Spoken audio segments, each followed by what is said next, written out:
কোরআন হাদিসের আলোকে গুরুত্বপূর্ণ নসিহত পেশ করার জন্য বিশেষভাবে অনুরোধ জানাচ্ছি।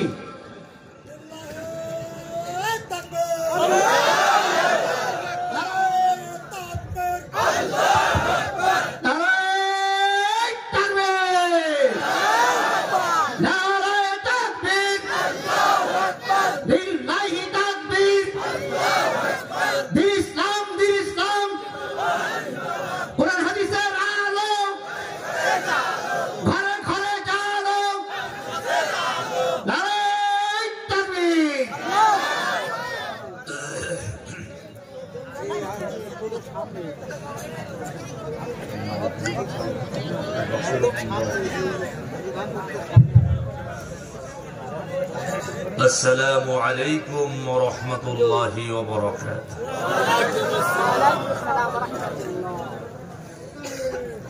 الحمد لله نحمده ونستعينه ونستغفره ونعوذ بالله من شرور أنفسنا ومن سيئات أعمالنا من يهده الله فلا مضل له ومن يضلله فلا هادي له ونشهد أن لا إله إلا الله وحده لا شريك له ونشهد أن سيدنا وحبيبنا ومولانا محمدا عبده ورسوله الذي أرسله بالحق بشيرا ونذيرا وداعيا إلى الله بإذنه وسراجا منيرا فقد قال الله تعالى في كلامه المجيد وفرقانه الحميد قل أعوذ بالله من الشيطان الرجيم بسم الله الرحمن الرحيم إن الله وملائكته يصلون على النبي يا أيها الذين آمنوا صلوا عليه وسلموا تسليما اللهم صل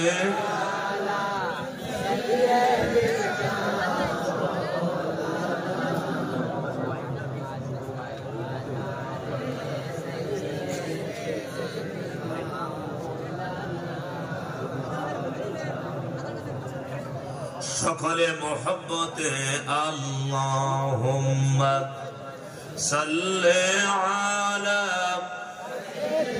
একটু সামনের দিকে আগান ভাই জায়গা হচ্ছে না আলহামদুলিল্লাহ জায়গা হচ্ছে না বসেন আপনারা এদিকে বসেন আর বাইরে একটু সামনের দিকে আসেন সবাই বলেন আল্লাহুম্মা সাল্লি আলা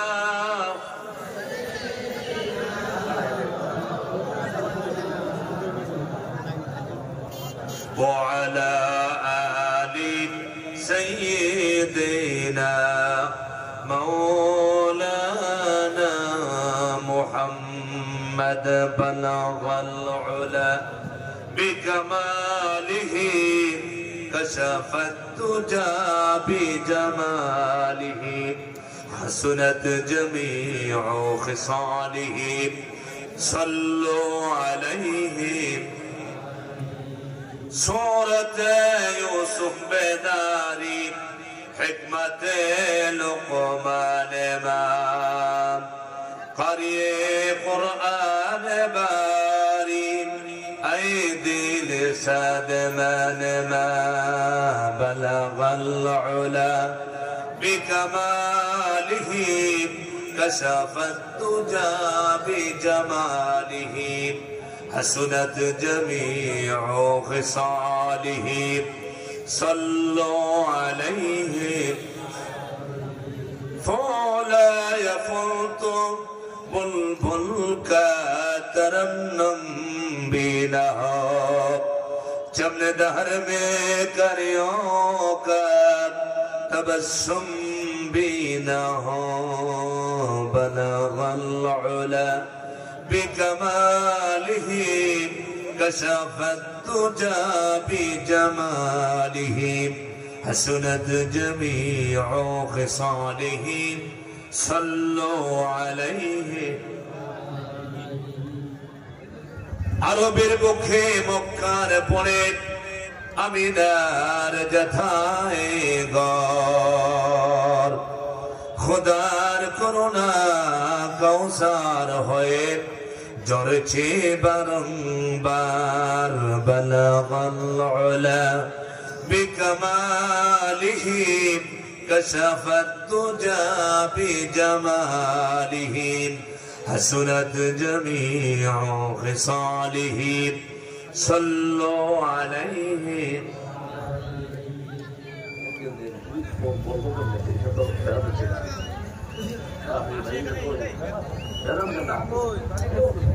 এখানে রাখছেন কেন বক্তার হাতে দিবেন সুন্দর করে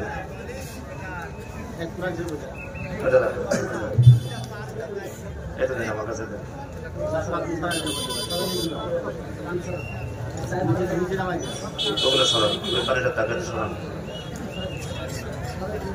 চাপাতলা যুব সমাজের উদ্যোগে আয়োজিত চাপাতলা মহেশপুর ঝিনাইদহ উদ্যোগে প্রথম বার্ষিকী তাফসীরুল কুরআন মাহফিলের সম্মানিত সভাপতি মাওলানা মোহাম্মদ আইয়ুব আলী ইমাম ও খতিব স্কুল পাড়া জামে মসজিদ বিশেষ বক্তা মাওলানা মোহাম্মদ তাফসীরুল ইসলাম ইমাম ও খতিব গোরদহ বাজার মসজিদ আজকের মাহফিলের সবাই বিশেষ বক্তা নতুন তো মাওলানা ফিরোজ আহমদ এজাজি ইমাম ও খতিব চাপাতলা জামে মসজিদ মাওলানা মোহাম্মদ সাব্বির আহমেদ ভাইস প্রেসিডেন্ট দারুন নাজাত সিদ্দিকিয়া কামিল মাদ্রাসা ঢাকা আজকের মাহফিলের দ্বিতীয় বক্তা মুফাসসিরে কোরআন সারা বাংলার আলোড়ন সৃষ্টিকারী বক্তা আমার অত্যন্ত মহব্বতের প্রিয় ভাই আলহাজ হযরত মাওলানা মাহবুবুর রহমান গৌহরী প্রতিষ্ঠাতা পরিচালক জামিয়া কারিমিয়া আশরাফুল উলুম মাদ্রাসা জীবননগর চুয়াডাঙ্গা উপস্থিত উলামায়ে কেরাম মুরব্বিয়ানে কেরাম মুসল্লিয়ানে কেরাম যুবক ভাইরা স্কুল কলেজ মাদ্রাসার ছাত্ররা পর্দার আড়াল থেকে শুনছেন আমার সম্মানিত মা এবং বোনেরা সর্বপ্রথম আমরা সেই মালিক সেই রবের দরবারে শুকর আদায় করছি যিনি আমাদেরকে বিভিন্ন পরিবার থেকে গ্রাম থেকে মহল্লা থেকে যাচাই বাছাই করে মহব্বত করে বিশেষ করে আমাকে প্রায় 400 তো হবে না কিছু কম হবে এত দূর থেকে বাই রোডে জার্নিং করে বিভিন্ন বিপদ আপদ থেকে হেফাজত করে যে রব আমাদেরকে এখানে পৌঁছে দিলেন আমরা সকলেই খুশি না বেজার সবাই বলেন খুশি না বেজার তাহলে খুশি মনে একবার চিল্লিয়ে বলছি আলহামদুলিল্লাহ আরো বলি আলহামদুলিল্লাহ সমস্ত প্রশংসা কার আল্লাহ আরো চিল্লিয়ে বলেন সমস্ত প্রশংসা কার সম্মানিত ভাইরা একটি কথা না বলে হয় না সেটি হলো আমার চোখের সামনে যমুনা সেতুর ওপারে আমি দেখছিলাম একটা মোটরসাইকেলে একজন মহিলা একজন পুরুষ আসতেছে আমার চোখের সামনে বাড়িকে পড়ে মহিলাটার মাথার মগজ চিত্তিয়া আলাদা পড়ে গেছে একবার শুধু দেখেছিলাম গাড়ি খাড়া করে পুলিশেরা তার লাশটাকে টেনে নিয়ে প্যাকেট করছে চোখের সামনে মরণ দেখলাম সম্মানিত ভাইরা আমাদের কোন বিশ্বাস আছে যেটা বলেন বাঁচার কোন বিশ্বাস আছে আল্লাহ তাআলা সেই বিপদ আপদ থেকে হেফাজত করে আপনাদের খেদমতে হাজির করেছেন। আলহামদুলিল্লাহ। সম্মানিত ভাইরা, আমরা এখানে এসেছি, বসেছি, কথা বলছি এবং শুনছি, যা এই কথাগুলো কার? সবাই বলতে হবে কথাগুলো কার? আল্লাহর। আমরা বান্দা কার? আল্লাহর বান্দা। আল্লাহর কথা হচ্ছে। জমিনটা কার? আরো যেমন জমিনটা কার? তাহলে যতদিন বাঁচবো কথা মানবো কার? হুকুম মানবো কার? আল্লাহর আইন ছাড়া কারো আইন চাই না। রাজি? রাজি আছেন? কারা কারা আল্লাহর আইন চাই? হাত তুলে দেখতে চাই।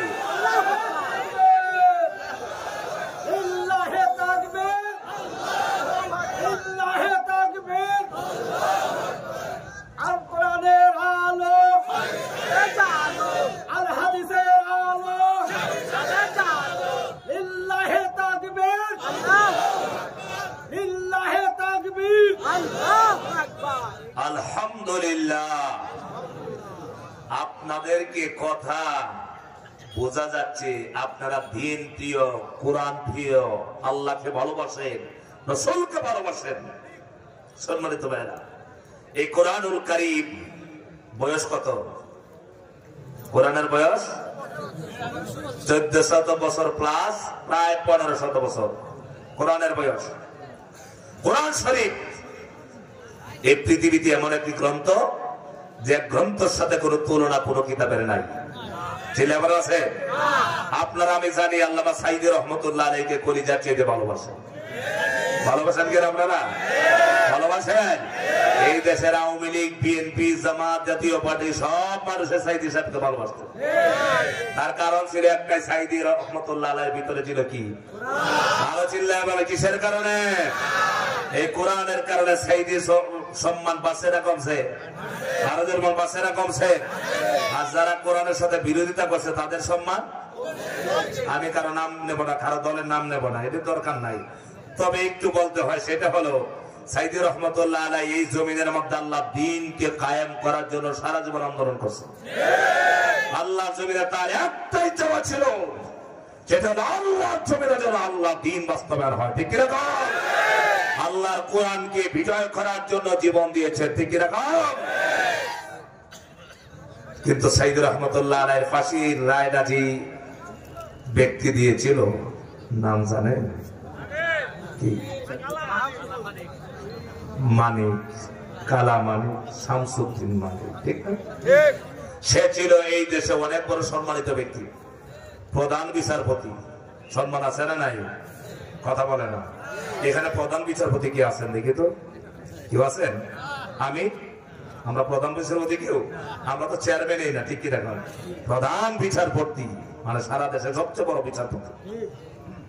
কিছুদিন আগে কুকুরের বাচ্চা বৃষ্টিতে ভিজতে যেমন কলা পাতা শোয়ায় দেয়, এইভাবে শোয়ায় রাখছে কে? আরো চিল্লে বলতে হবে কে? কারণ কি? কারণ একটাই, আল্লাহর ওলি কোরআনের পাখির সাথে চরম বেয়াদবি করেছে। বেয়াদবি শুধু নয়, টকশোতে বড় বড় লেকচার দিত আর বলতো আমি সাঈদীকে ফাঁসি দিয়েছি। সাঈদী রহমতুল্লাহ আলাইহি দুনিয়ার থেকে বিদায় নিয়ে শহীদ হয়ে গেছে। এই দেশের মানুষ কলিজা দিয়ে এখনো ভালোবাসে। ঠিক রাখা আমার পর্যন্ত সাঈদীর কথা পৃথিবীতে থাকবে, বাঁচবে। কারণ সাঈদী রহমতুল্লাহ আলাইহি যে গ্রন্থের ওয়াজ করেছেন, তাফসীর করেছেন, সেটা সাঈদীর কথা নয়। কথা কার? আর চিল্লায় বলতে হবে কার? আর যারা সাঈদীকে এই হক কথা বলার কারণে ফাঁসিতে ঝুলাতে চেষ্টা করেছিল, রায় দিয়েছিল, তাকে কুকুরের মতো অপমানিত করেছে কে? তার থেকে শিক্ষা গ্রহণ করতে হবে। আমরা মুসলমানেরা, আমরা কোরআনের পক্ষে থাকতে হবে। আল্লাহর সাথে, কোরআনের সাথে, কোরআনের বান্দার সাথে বেয়াদবি করলে পরে বেয়াদবদেরকে আল্লাহ তাআলা এইভাবে শায়েস্তা করে। ঠিক কি না? সম্মানিত ভাই, এই জন্য কোরআনের সাথে বেয়াদবি করা যাবে না। সম্মানিত ভাই, এই কোরআন এসেছে মানুষকে হেদায়েত দেওয়ার জন্য। সুবহানাল্লাহ। কোরআন শরীফের একটি নাম হলো হুদা। সুবহানাল্লাহ বলেন। বলেন তো একটি নাম কি? কোরআনুল কারীমের অনেকগুলো নাম রয়েছে। একটি নাম হলো কোরআন, এক নাম হলো ফুরকান, এক নাম হলো তানজিল, এক নাম হলো জিকির, এক নাম হলো হুদা। তার মানে হলো কোরআন মানুষকে হেদায়েত দেয়। যারা হেদায়েত পেল তারাই নাজাত পাবে, হেদায়েত নাই নবীজির চাচা হয়েও জাহান্নামী হয়ে গেছে। রাসূলুল্লাহর আপন চাচা নাম কি? আবু তালেব নাম। আর জোরে বলো নাম কি? আবু তালেব আপন চাচা। সারা জীবন রাসূলকে ভালোবেসেছে। রাসূল জেলখানায়, আবু তালেব জেলখানায়। একটা সময়ের জন্য রাসূলের বিরোধিতা করে নাই। সুবহানাল্লাহ। আবু তালেবের ইন্তেকাল হবে, মারা যাচ্ছেন। রাসূলুল্লাহ সবচাইতে কষ্ট পাচ্ছেন। আবু তালেবের পাশে বসে আছেন, কালেমার দাওয়াত দিচ্ছেন। বারবার বলছেন, চাচা আপনি একবার পড়ুন লা ইলাহা ইল্লাল্লাহু মুহাম্মাদুর রাসূলুল্লাহ সাল্লাল্লাহু আলাইহি ওয়াসাল্লাম। সবাই চিল্লাবেন সাল্লাল্লাহু আলাইহি ওয়াসাল্লাম। নবীজি বলছেন, চাচা আপনি একবার কানে কানে বলুন, কিয়ামতের দিন সমস্ত নবীরা ইয়া নাফসি ইয়া নাফসি বলবে। আল্লাহ পাক শুধু আমাকে পারমিশন দিবেন, আমি বলবো ইয়া উম্মতি। আমার কথা বুঝতেছেন? কিয়ামতের ময়দানে সমস্ত নবীরা যেদিন ইয়া নাফসি ইয়া নাফসি বলবে, সেই দিন আমি বলবো উম্মতের কথা। আল্লাহ দরবারে সেজদায় পড়ে যখন কান্না শুরু করব, আল্লাহ পাক আমাকে বলবেন, হাবিব আজকে আপনি যাকে শাফায়াত করবেন, সুপারিশ করবেন, যার পক্ষে আপনার সাক্ষী দিবেন, আজকে আমি আল্লাহ পাক তাকে ক্ষমা করে জান্নাতের মেহমান বানায় দিব। আমার নবী চাচাকে বলছেন, চাচা আপনি ইন্তেকালের সময় হয়ে গেছে, সারা জীবন ভালোবেসেছেন, মহব্বত করেছেন, কিন্তু আপনি কালেমা ছাড়া ঈমান ছাড়া কবরে যাবেন, সবচেয়ে আমার কষ্ট হচ্ছে। আবু তালেবের পাশে বসে আছেন আবু জাহেল, কে বসে আছে? আর একটা হলো উমাইয়া। এই দুই কাফের বসে আছে। কাফের দুইটা বলছে, আবু তালেব মারা যাওয়ার সময় হয়েছে, মারা যাওয়ার সময় এতিমের কথা শুনে মরবা? আমাদের দেশে কিছু মানুষ আছে এই চেয়ারের জন্য, নেতাগিরি ঠিক রাখার জন্য কোরআনের বিরোধিতা করে। কথা বলেন? নেতাগিরি ঠিক রাখার জন্য, চেয়ারম্যান মেম্বারি ঠিক রাখার জন্য মাহফিল আঙ্গুলের ইশারায় বন্ধ করে। এটা কি আপনাদের এখানে মাহফিল বন্ধ হয়েছিল? কারা বন্ধ করছিল? আকাশের ফেরেশতারা। কথা বলে না? ভারতের হিন্দু ভাইয়েরা আইসা বন্ধ করছিল। কারা বন্ধ করছিল? মুসলমান। আবু তালেবকে বলতেছে, দেখো আবু তালেব সারা জীবন নেতাগিরি করছো, আর মারা যাওয়ার সময় এতিমের কথা শুনে মরবা? ওইদিকে নবীজিকে বলতেছেন, দাওয়াত দিলে লাভ নাই। চাচা বলছে, ভাতিজা আমার মন চাই ঈমান আনার জন্য, কিন্তু আমি ঈমান আনি না। এই জন্য আমি যদি ইন্তেকালের সময় ঈমান আনি, কালেমা পড়ে মারা যায়, মানুষ আমাকে একটা পুরুষ বলবে, আমার সম্মানের হানি হবে, সেই জন্য আমি কালেমা পড়ছি না। আল্লাহ পাক কোরআনুল কারীমের আয়াত রাসূলুল্লাহর উপর নাযিল করে জানালেন, আল্লাহ পাক বললেন, ইন্নাকা লা তাহদি মান আহাব্বাতা ওয়ালাকিন্নাল্লাহ ইয়াহদি মান ইয়াশা। কোরআনুল কারীমের আয়াত আল্লাহ পাক রাসূলুল্লাহর উপর নাযিল করেছেন। নাযিল করে নবীজিকে জানালেন, নবী আপনি বারবার চেষ্টা করতেছেন চাচাকে হেদায়েত দেওয়ার জন্য। হুদা মানে হেদায়েত। সুবহানাল্লাহ। আপনি যাকে ভালোবাসে হেদায়েত দিতে চান, আপনি হেদায়েত দিতে পারবেন না, কারণ হেদায়েতের মালিক কে? আরো চিল্লাবেন, হেদায়েতের মালিক কে? আল্লাহ তাআলা বলেন, নবী আপনি হেদায়েতের মালিক নন, আপনি হেদায়েত দিতে পারবেন না। রাসূলুল্লাহর আপন চাচা কিন্তু হেদায়েত পেলেন না, কিন্তু হেদায়েত পেলেন কালো বেলাল। হেদায়েত বেলাল কে? কালো বেলাল বলেন রাদিয়াল্লাহু আনহু। বেলাল রাদিয়াল্লাহু অত্যন্ত কালো ছিলেন। আল্লাহু আকবার। আল্লাহর কাছে কি দাম, কি সম্মান, কিন্তু অত্যন্ত কালো ছিলেন। পৃথিবীর ইতিহাসে সবচাইতে 4 জন মানুষ ছিলেন কালো। সুবহানাল্লাহ। আপনারা শুনবেন না যাবেন না? শুনবেন আপনারা? কালো ছিল। আচ্ছা, আমাদের সমাজে কালো মানুষকে বেশি পছন্দ করে মানুষ না সুন্দর মানুষ পছন্দ করে? কথা বলেন। মেয়ে বিয়ে দিয়ে দিবে, জিজ্ঞেস করে ছেলে নামাজ পড়ে কিনা, আগে ছেলে সুন্দর আছে কিনা। কথা বলেন ভাই, বাস্তবতা কিনা বলেন না? আগে জিজ্ঞেস করে যে নামাজ, ছেলে কি নামাজ পড়ে, এটা জিজ্ঞেস করে? আগে জিজ্ঞেস করে ছেলে সুন্দর কিনা, মেয়ে সুন্দর কিনা, জিজ্ঞেস করে না মেয়ে নামাজি কিনা। হযরতে বেলাল অত্যন্ত কালো। আরেকজন হযরতে লুকমান হাকিম। সুবহানাল্লাহ। লুকমানের কথা কোরআন আছে? আরেকজন হলেন হযরতে মাহজা রাদিয়াল্লাহু তাআলা, অত্যন্ত কালো। আরেকজন ছিলেন সাদ আল আসওয়াদ আস-সুলাইমি রাদিয়াল্লাহু আনহু। এই 4 জন অত্যন্ত কালো ছিল। আল্লাহর কাছে তাদের ছিল আকাশচুম্বী মর্যাদা। সুবহানাল্লাহ। আমার ভাইরা, ঝিনাইদের ভাইরা, আল্লাহর কাছে শুধু টাকা পয়সা হলে পড়ে, সুন্দর হলে পড়ে, ক্ষমতা হলে পড়ে সম্মানিত হওয়া যায় না। আল্লাহ পাক বলেন ইন্না আকরামাকুম ইনদাল্লাহি আতকাকুম। আল্লাহ পাকের কাছে টাকা পয়সার কোনো দাম নাই, চেহারার কোনো দাম নাই, ক্ষমতার কোনো দাম নাই।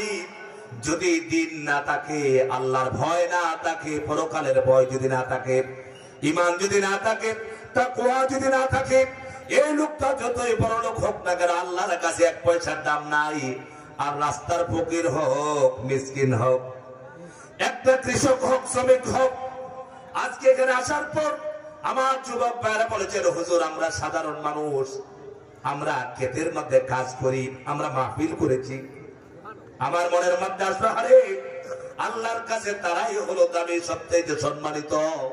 টাকা পয়সার দরকার নাই, ক্ষমতার দরকার নাই, যদি তাকওয়া থাকে। আল্লাহ পাক বলেন তাকওয়াবান যদি রাস্তার ফকিরও হয়, কোটি কোটি টাকার মালিক যদি কোরআন বিদ্বেষী হয়, আল্লাহর বিদ্বেষী হয়, নাফরমান হয়, এই নাফরমানের চাইতে একটা রিকশাওয়ালা, ভ্যান চালক, একজন কৃষক মানুষের দাম আল্লাহর কাছে 1000 গুণ বেশি। সুবহানাল্লাহ। আমরা সম্মান কার কাছে চাইবো? আর চিল্লাবেন কার কাছে? সম্মানের মালিক কে বলেন তো দেখি? আর চিল্লাবেন কে? আল্লাহ পাক বলেন কুলিল্লাহ হুম্মা মালিকাল মুলকি তুতিল মুলকা মান তাশা ওয়া তানজিউল মুলকা মিম্মান তাশা ওয়া তুইজ্জু মান তাশা ওয়া তুযিল্লু মান তাশা বিয়াদিকাল খায়র ইন্নাকা আলা কুল্লি শাইইন কাদির। আল্লাহু আকবার। আয়াতটা পড়ছে আপনাদের ভালো লাগছে? কার কার ভালো লাগছে? সত্যি হাত তুলে দেখতে চাই। বিল্লাহ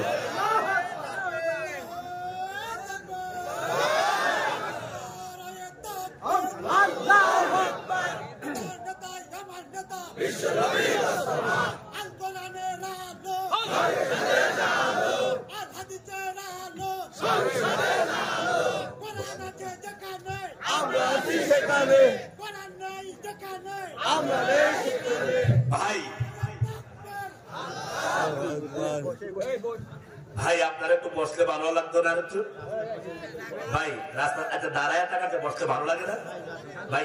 আমার মনে হয় ভালো লাগবে, বিরক্ত যদি না হন। আচ্ছা সরাসরি আপনারা আমাকে আর কোনোদিন দেখছেন? ফেসবুকে দেখছেন ঠিক না? ইউটিউবে দেখছেন, টিভিতে দেখছেন। আরে আমার কোনো যোগ্যতা নাই, আমি একটা মূর্খ মানুষ, অযোগ্য মানুষ। আল্লাহর একটা কোরআনের পাখির চেহারার সাথে সামান্য একটু মিল থাকার কারণে আল্লাহ আমাকে এত উপরে উঠেছে, মানুষ মহব্বত করে। আমার কোনো যোগ্যতা নয়। ভাই আপনারা সম্মান করেন, মাশাআল্লাহ। আপনাদের আচরণে আমি মুসাফির মানুষ খুশি, প্রাণ করে দোয়া করে যাব, আপনার একটু বসলে ভালো লাগবে। সম্মানিত ভাইরা, আচ্ছা শোনেন, এই যে কোরআনের আয়াত শুনলে আপনাদের ভালো লাগে? সত্যি ভালো লাগে? ভালো লাগে? আচ্ছা বলেন তো দেখি, কোরআন শরীফকে যেভাবে সুর দিয়ে পড়া যায়, পৃথিবীতে আর কোন গ্রন্থ এত সুর দিয়ে পড়া যায়? ইংরেজি বই ভাবে পড়া যায়? ইংরেজি বই আপনি একটা টান মারতে পারবেন? পারবেন? হ্যাঁ, মাই নেম আহমদুল্লাহ, এটা টান দিলে মজা লাগছে। আলহামদুলিল্লাহি রাব্বিল আলামিন। সুবহানাল্লাহ। কারণ কি? হাযা কালামুল্লাহ। কালাম কার? আল্লাহ। এ কথা কার? আল্লাহ। আমার দেশের যুবক যুবতীদেরকে কোরআন না শিখাইয়া, কোরআন না শোনাইয়া বাইর হচ্ছিল গান, ঠিক না? দেখেন কোরআন শরীফ শুনতেছেন আমার মুরব্বী বাবা এখানে যারা আছেন ৬০-৭০ বছর ধরে সূরা ফাতিহা শুনতেছেন। আমাদের দেশের একজন নায়িকা, নাম মমতাজ। কথা বলুন, আপনাদেরকে হাসানোর জন্য নয়, ভালো করে বোঝার জন্য বলছি। নাম কথা বলেন, মমতাজ সংসদ সদস্য হয়েছিলেন কিনা বলেন?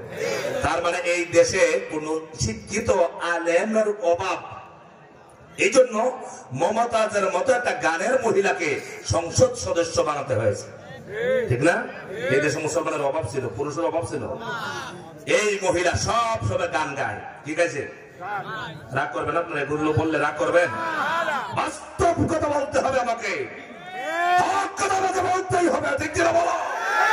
হক বলতে গিয়া যদি আমার জীবন চলে যায়, শাহাদাত বরণ করতে রাজি আছি। কার কার রাজি আছে? হক করে দেখো।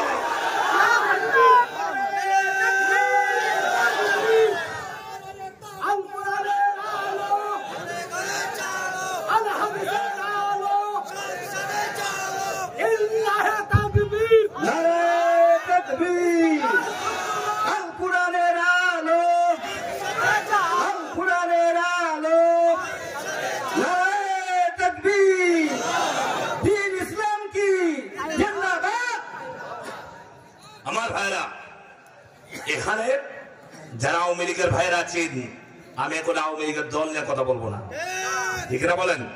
বিএনপি আছেন, জামাত আছেন, জাতীয় পার্টি আছেন, কোন দল নিয়ে আমি কথা বলবো না। ব্যক্তি যারা আমার দেশে যুবকদেরকে, যুবতীদের চরিত্র নষ্ট করেছে, তার বিরুদ্ধে আমার কথা বলতে হবে। সম্মানিত ভাইরা, মমতাজ একটা গান গাইছিল, ফাইটে যায় বুকটা ফাইটে যায়। এই গান কি বর্ডার এলাকায় আসছিল? কথা বলেন, আসছিল নাকি? আপনার এই ঝিনাইদহের কোন যুবকের মুখে একবারও মনে হয় বলে নাই? বলেছিল তো একজনে?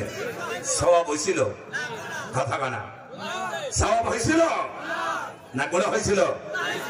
রাস্তা দিয়ে বের হওয়া যেত না, রাস্তা দিয়ে বের হলে এক যুবক আর এক যুবক থেকে বলে বুকটা ফাইটে যায়, বলে কিনা বলেন? কেন বলতেছি? হাসার জন্য ভাই। আমি হেঁটে যাচ্ছি, দুই বাচ্চা বলে হুজুর বুকটা ফাইটে যায়। আমি তাকায় দেখলাম দুইটা শিশু বেগুনা মাসুম, বুক ফাইটে যায়। আফসোস করলাম, যে বাচ্চার মুখে থাকার কথা কালেমা, যে বাচ্চার মুখে থাকার কথা কোরআনের আয়াত, যে বাচ্চার মুখে থাকার কথা রাসূলুল্লাহর কথা, আল্লাহর কথা, সে কি শিক্ষা পেল? সে শিক্ষা পেল বুক ফাইটে যায়। সম্মানিত ভাইরা, গান চলছে কয় বছর? বড় জোর 2 বছর 1 বছর চলছে, ঠিক না? ওল্ড মডেল, পুরাতন হয়ে গেছে। চলে? এখন চলে? এখন চলে? যে গাইছিল এর তো অস্তিত্ব নাই। গান গায়ে আমার দেশের যুবক যুবতীদের চরিত্র নষ্ট করলো। এখন যদি কেউ আবার এই গান খাওয়ায়, মানুষ কি বলবে? বেটা পাগল। আল্লাহর কোরআনের বয়স হয়েছে প্রায় 1500 বছর। সুবহানাল্লাহ। সূরাতুল ফাতিহা, আলহামদুলিল্লাহ সূরা আপনার এলাকার মসজিদে, বাইতুল মুকাররমে, আমার কিশোরগঞ্জের ফাগলা মসজিদ বলেন, সব মসজিদে ফজরের নামাজে যখন দাঁড়ায় যাবেন, ইমাম সাহেব বলবেন আলহামদুলিল্লাহি রাব্বিল আলামিন। সবাই আমার সাথে বলেন আলহামদুলিল্লাহি রাব্বিল রাব্বিল আলামিন। সুবহানাল্লাহ। সব ইমামের মুখে দেখি আলহামদুলিল্লাহ। আচ্ছা, একজন ইমাম আছে যে বেশ কম কথা বলে না? আছে? জাবেল হারাম শরীফ কাবা চত্বরে নামাজে দাঁড়ালেন ইমাম সাহেব আব্দুর রহমান। আজ সূরা যখন শুরু করলেন তিনিও বলছেন আলহামদুলিল্লাহি রাব্বিল আলামিন। আরেকটা বড় মসজিদ হলো মসজিদে নববী, যে মসজিদ রাসূলুল্লাহর মসজিদ, মসজিদে নববী। মসজিদে নববীতে যাওয়ার পর যখন নামাজ শুরু হয়ে গেল, পিছনে দাঁড়ানোর পর মসজিদে নববী থেকে সুরালো কণ্ঠে আওয়াজ আসতেছে আলহামদুলিল্লাহি রাব্বিল আলামিন। আরেকটা বড় মসজিদ হলো মসজিদ আকসা, যেটা জেরুজালেমে অবস্থিত আছে, বাইতুল মুকাদ্দাস। ঠিক রাখুন, সেই মসজিদের কথা আল্লাহ পাক সূরা বনী ইসরাঈলের ভিতরে বলেছেন সুবহানাল্লাযী আসরা বিআবদিহি লাইলাম মিনাল মাসজিদিল হারামি ইলাল মাসজিদিল আকসা। এই মসজিদে হারামের কথা, মসজিদ আকসার কথা কোরআনুল কারীমের ভিতরে আল্লাহ পাক বলেছেন মসজিদ আকসায় নামাজ শুরু করেছেন। আপনি যদি ফজরের নামাজ পড়েন, মাগরিবের নামাজ পড়েন, এশার নামাজ পড়েন, সেখানেও দেখবেন মসজিদ আকসার মধ্যেও পড়ছেন আলহামদুলিল্লাহি রাব্বিল আলামিন। একই সূরার বেশ কম আছে? সবাই বলে এক না বেশ কম আছে? একটি সূরা। মুরব্বী বাবারা যারা আছেন ৬০-৭০ বছর বয়স হয়েছে, ৮০ বছর বয়স, সূরা ফাতিহা শুনতেছেন। আপনারা আজকে যারা এখানে উপস্থিত আছেন, আপনারা অন্তর থেকে বলেন আজ পর্যন্ত আপনাদের কাছে এই সূরাটা কি পুরাতন মনে হয়েছে? কারো কাছে বিরক্তকর মনে হয়েছে? কারো কাছে খারাপ লেগেছে? আপনারা কাউকে বলেছেন হুজুর সারা জীবন সূরা ফাতিহা আলহামদুলিল্লাহ সূরা পড়ছেন, এখন এটা বদদান, এটা বলছেন? কারণ একটা, এই কথা কোনো মানুষের নয়। ঠিক না বলেন? এই পৃথিবীর যত গান আসবে সব গান নষ্ট হয়ে যাবে, আল্লাহর কোরআনের আয়াতগুলো কোনোদিন নষ্ট হবে না। সেই জন্য বলছিলাম আমার ভাইরা, সম্মানের মালিক আল্লাহ পাক। আমি যে আয়াত পড়েছিলাম কুলিল্লাহুম্মা মালিকাল মুলক, আল্লাহ পাক রাসূলকে বলছেন নবী আপনি বলেন মুলকের মালিক একমাত্র কে? চিল্লায়া বলেন মুলকের মালিক কে? এই আসমান জমিন লৌহ কলম সব কিছুর মালিক আর কেউ নয়। আল্লাহ পাক নিজেই বলছেন আমি হলাম মুলকের মালিক। আমি যাকে চাই তাকে ক্ষমতা দেই, আমি যাকে চাই তাকে ক্ষমতা থেকে 5 মিনিটে বিদায় করে দিল্লি পাঠায়। এই ক্ষমতা কার? এটা আসলে আল্লাহ তাআলা। বেচার হওয়ার কিচ্ছু নাই, মনে কষ্ট হইবেন না। আল্লাহ পাক বলেন আমি যাকে চাই তাকে ক্ষমতা দেই, আমি যাকে চাই তাকে ক্ষমতাচ্যুত করি। আমার হাতে রয়েছে সমস্ত কল্যাণ, আমি যাকে চাই সম্মান দেই, আর যাকে চাই অসম্মানিত করি, বেইজ্জতি করি, লাঞ্ছিত করি। আর সমস্ত কল্যাণ আমার হাতে। বিয়াদিকাল খায়র ইন্নাকা আলা কুল্লি শাইইন কাদির। সমস্ত ক্ষমতার মালিক কে? আরো চিল্লা বলে সমস্ত ক্ষমতার মালিক কে? আর আমরা কি স্লোগান দিই? সমস্ত ক্ষমতার মালিক জনগণ। আস্তে জনগণ, আস্তে বলে, ঠিক না? বয়াস ভাই, আমি আসলে কোন দলকে লজ্জা দেওয়ার জন্য বলবো না। আচ্ছা, আওয়ামী লীগের যারা মানুষ এরা বেশি মুসলমান না হিন্দু? কথা বলে না, বলেন ভাই। আমি যদি ভুল কথা বলি আপনারা বলবেন হুজুর ভুল বলতেছেন না। মুসলমান না হিন্দু? মুসলমান সবাই তো এক, ঠিক না? আওয়ামী লীগের মুসলমানের জন্য, বিএনপির মুসলমানের জন্য, জাতীয় পার্টির মুসলমানের জন্য, জামাত ইসলামের মুসলমানের ভাইদের জন্য, সকলের জন্য কোরআন সমান, হাদিস সমান, দিন সমান। ঠিক রাখুন। আল্লাহ পাকের কোরআনকে যদি বিশ্বাস করেন, সমস্ত শিরকি স্লোগান বাদ দিয়া এক আল্লাহ স্লোগান দিতে হবে, সেটা হলো সমস্ত ক্ষমতার মালিক আল্লাহ। ঠিক না? আমার ভাইরা বলছিলাম হেদায়েতের কথা। আজকে আমার কথা হলো মূল হেদায়েত। চিল্লাবেন কি? আপনারা কি হেদায়েত চান? হেদায়েত নিয়ে যদি কবরে যেতে পারেন আল্লাহ তাআলা আপনাকে জান্নাত দিয়ে দিবেন। হযরতে বেলাল বাড়ি কোথায়? হাবশা। কালো না ধলা? হযরতে বেলাল হাবশা থেকে হিজরত করে এসেছেন। গরিব মানুষ, কালো মানুষ, আর একজনের গোলাম, কিরা গোলাম, ক্রীতদাস মানুষ। রাসূলুল্লাহর কাছে ঈমান এনেছেন আর পড়েছেন লা ইলাহা ইল্লাল্লাহু মুহাম্মাদুর রাসূলুল্লাহ। হযরতে বেলাল গরিব মানুষ, কালো মানুষ, বাড়ি নাই, ঘর নাই। হযরতে বেলালকে কাফেররা উত্তপ্ত বালুর মধ্যে শোয়ায়া টানা হেসরা করেছেন, মেরেছেন। ঠিক এরকম পা গুলো উল্টা পাবে টানা হেসরা করেছেন। হযরতে বেলালের কোনো অপরাধ ছিল না, চুরি করে নাই, ডাকাতি করে নাই, কারো মাল সম্পদ নষ্ট করে নাই। আবু জেহেল, আবু লাহাব হযরতে বেলালকে মেরেছেন গরিব মানুষ হওয়ার কারণে, কালো মানুষ হওয়ার কারণে, বিদেশি মানুষ হওয়ার কারণে অত্যন্ত নির্যাতন করেছেন হযরতে বেলাল। হযরতে বেলালকে বলেছে, বেলাল ঈমান এনেছো নাকি ঈমানের মজা গ্রহণ করো? বেলাল যদি বাঁচতে চাও ঈমান ছেড়ে দাও, মুহাম্মদকে বলে যাও। হযরতে বেলাল সব বাদ দিয়া বলেছিলেন আহাদ আহাদ। সুবহানাল্লাহ। আল্লাহ কয়জন? আর চিল্লাবেন কয়জন? হযরতে বেলাল ঈমান আনার কারণে যারা মারছিল, আজ যারা কোরআনের আন্দোলনের কর্মীদেরকে মামলা দিয়া জেলখানায় হত্যা করেছে, ফিকিয়েছে, যারা কোরআনের কর্মীদেরকে সহ্য করতে পারে না, তারা 10,000 বছর আগের আবু জাহল, আবু লাহাবের উত্তরসূরি, এতে কোনো সন্দেহ নাই। বুঝতে পেরেছেন? হযরতে বেলাল কারো গায়ে আঘাত করে নাই, কাউকে মানে নাই। আমার দেশে যারা কোরআনের দাওয়াত দেয় এরা কি চোর? কথা বলতে হবে। এরা কি ডাকাত? এরা এই দেশে 2,000 টাকা পাচার করে ভারতে পাঠাইছে?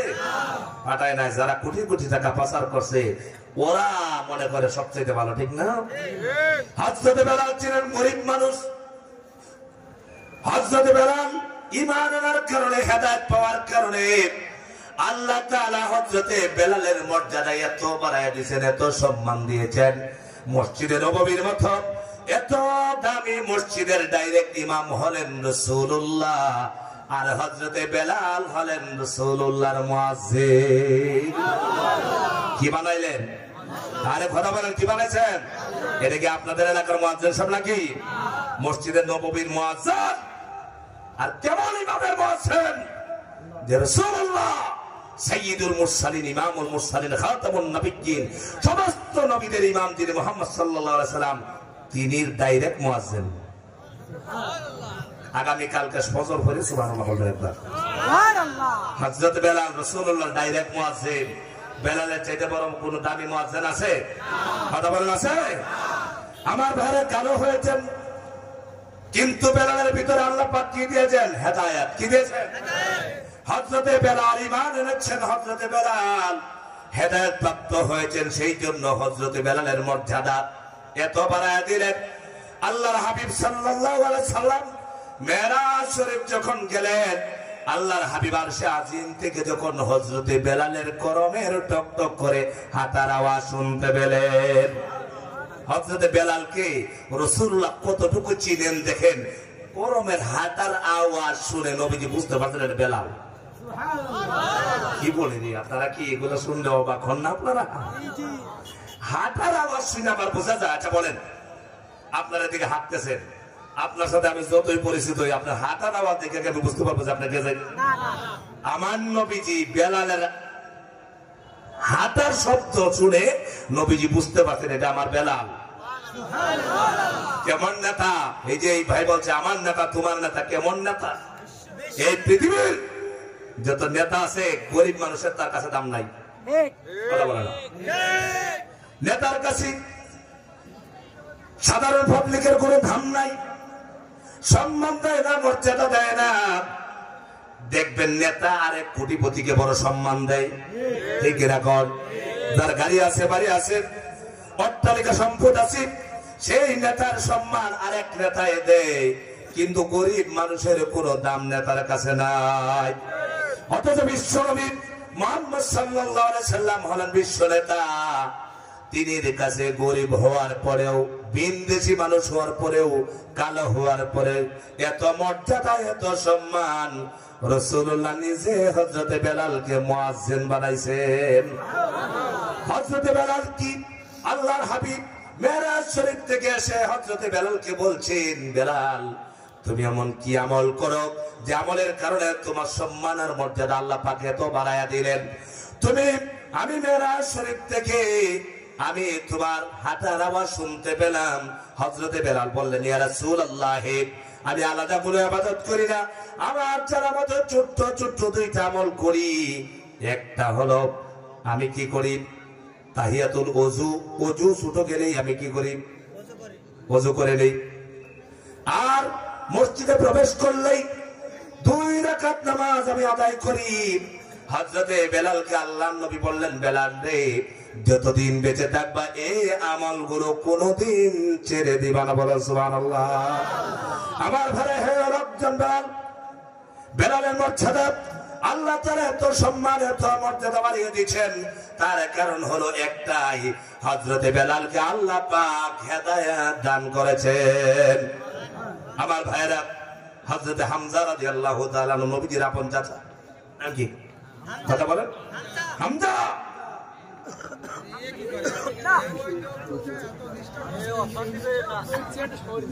কি সমস্যা আছে?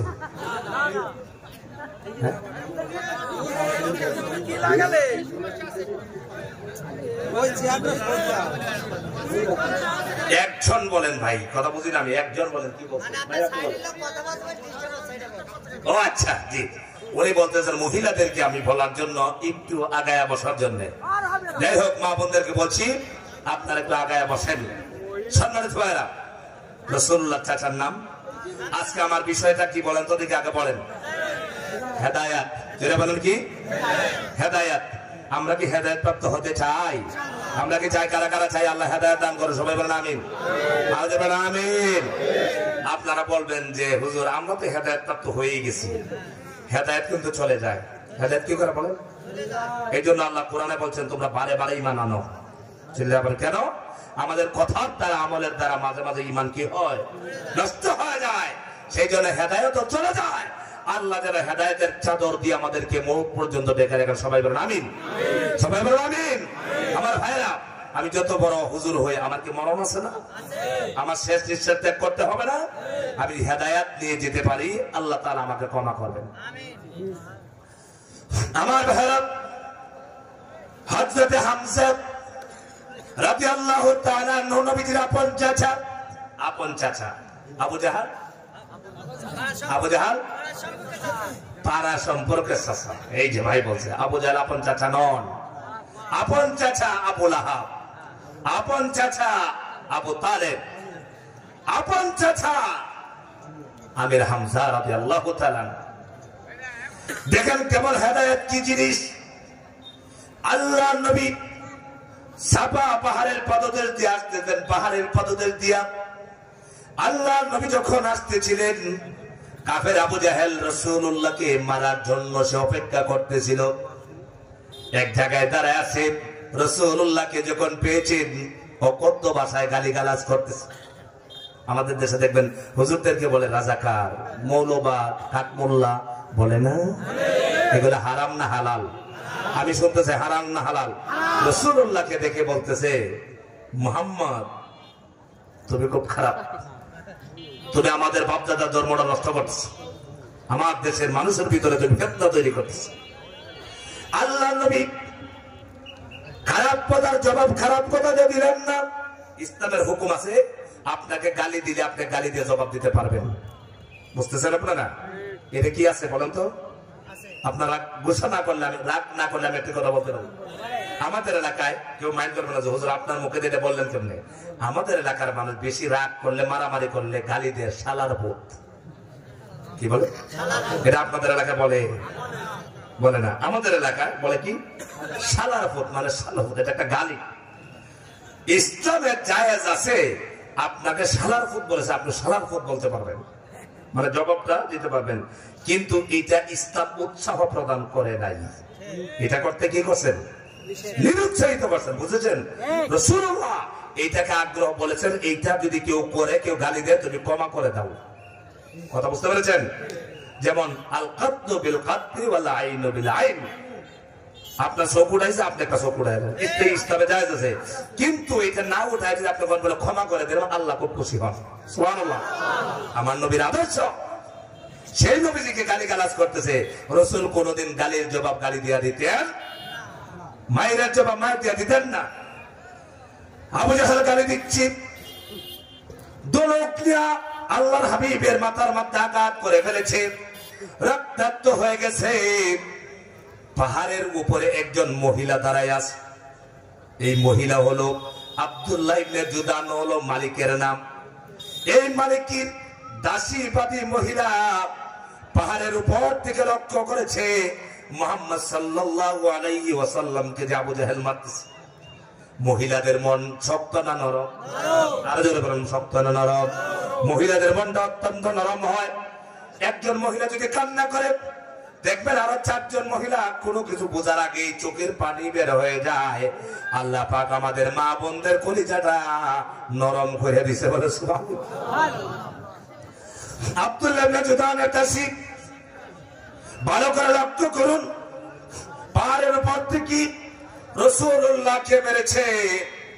মহিলার মনে বড় কষ্ট, হারে মুহাম্মাদের মতো এত চরিত্রবান মানুষ আর দুনিয়াতে নাই।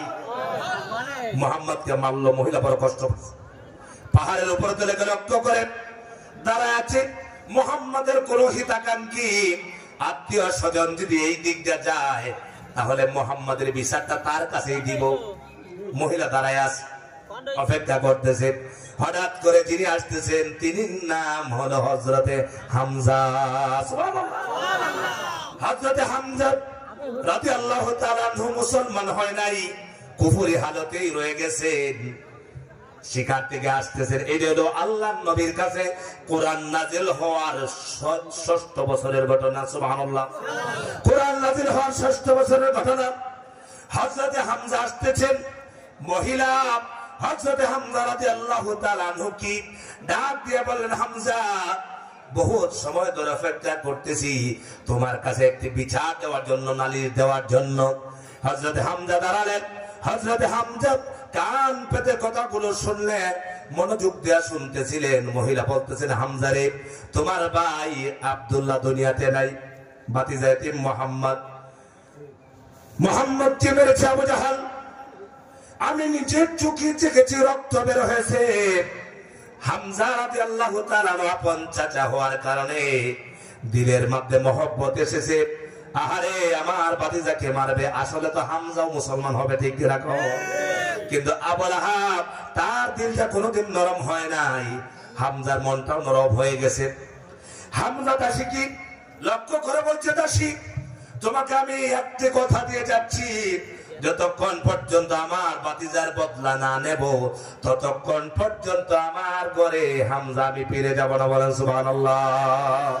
ওই যুবকেরা, ইসলামের জন্য এরকম হও, যেমন সিদ্ধান্ত নাও, যতদিন বাঁচবো ইসলামকে কায়েম করার আন্দোলন করবো, ঠিক কিনা বলে? ইনশাআল্লাহ বাংলার জমিনে কোরআনের রাজ একদিন কায়েম হবেই হবে, ঠিক কিনা? আমার ভাইরা, হামজা রাদিয়াল্লাহু তাআলা আনহু হকের পক্ষে না হকের বিরুদ্ধে? দোলক নিয়ে হামজা যাচ্ছেন কাবা চত্বরের দিকে। কাবা চত্বরে যারা গিয়েছেন, আরে আফসোস লাগে।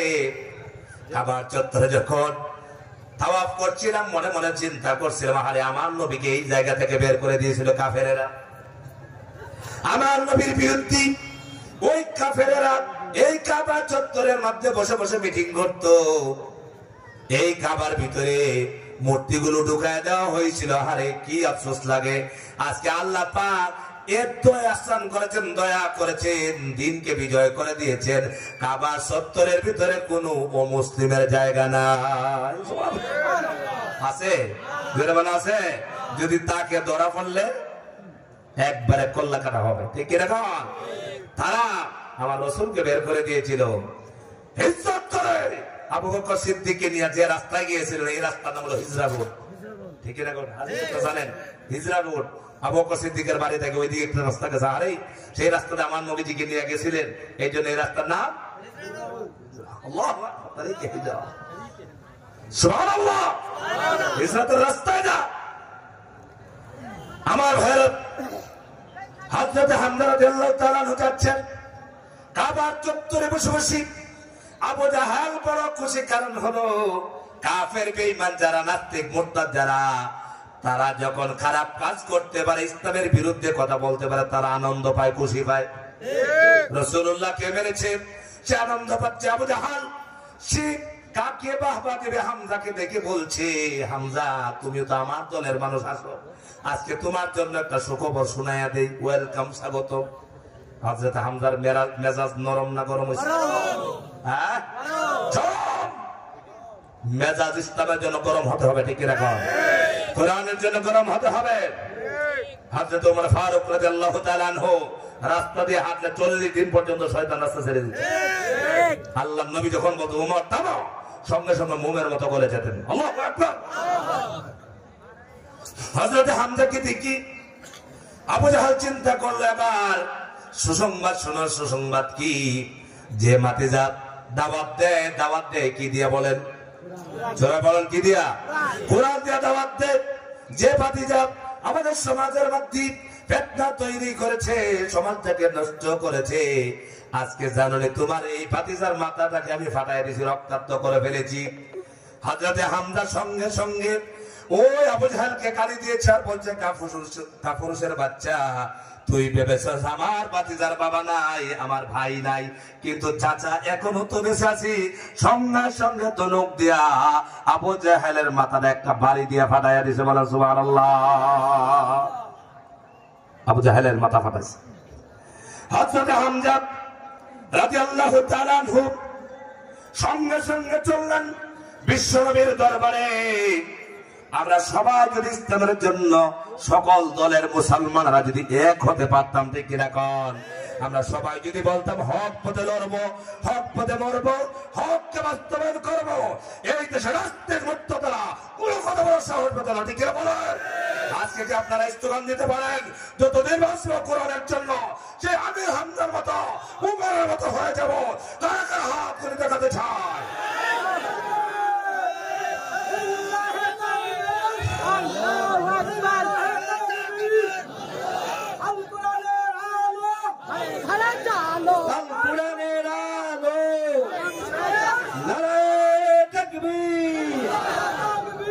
আমার ভাইরা, হযরত হামজা বাড়িতে গেছেন, গিয়া নবীজিকে বলছেন, কেমন আহারে কেমন রাসূলের উম্মত আমরা, সুবহানাল্লাহ বলেন তো। আমার ভাইরা, আমরা কেমন নবীর উম্মত চিন্তা করতেছেন নি? আমাদের নবী কখনো মারামারি করতে আদেশ দিয়েছেন? কথা বলেন, কাউকে কষ্ট দিতে আদেশ দিয়েছেন? আমাদের নবীর আদর্শের মতো এটা নাই।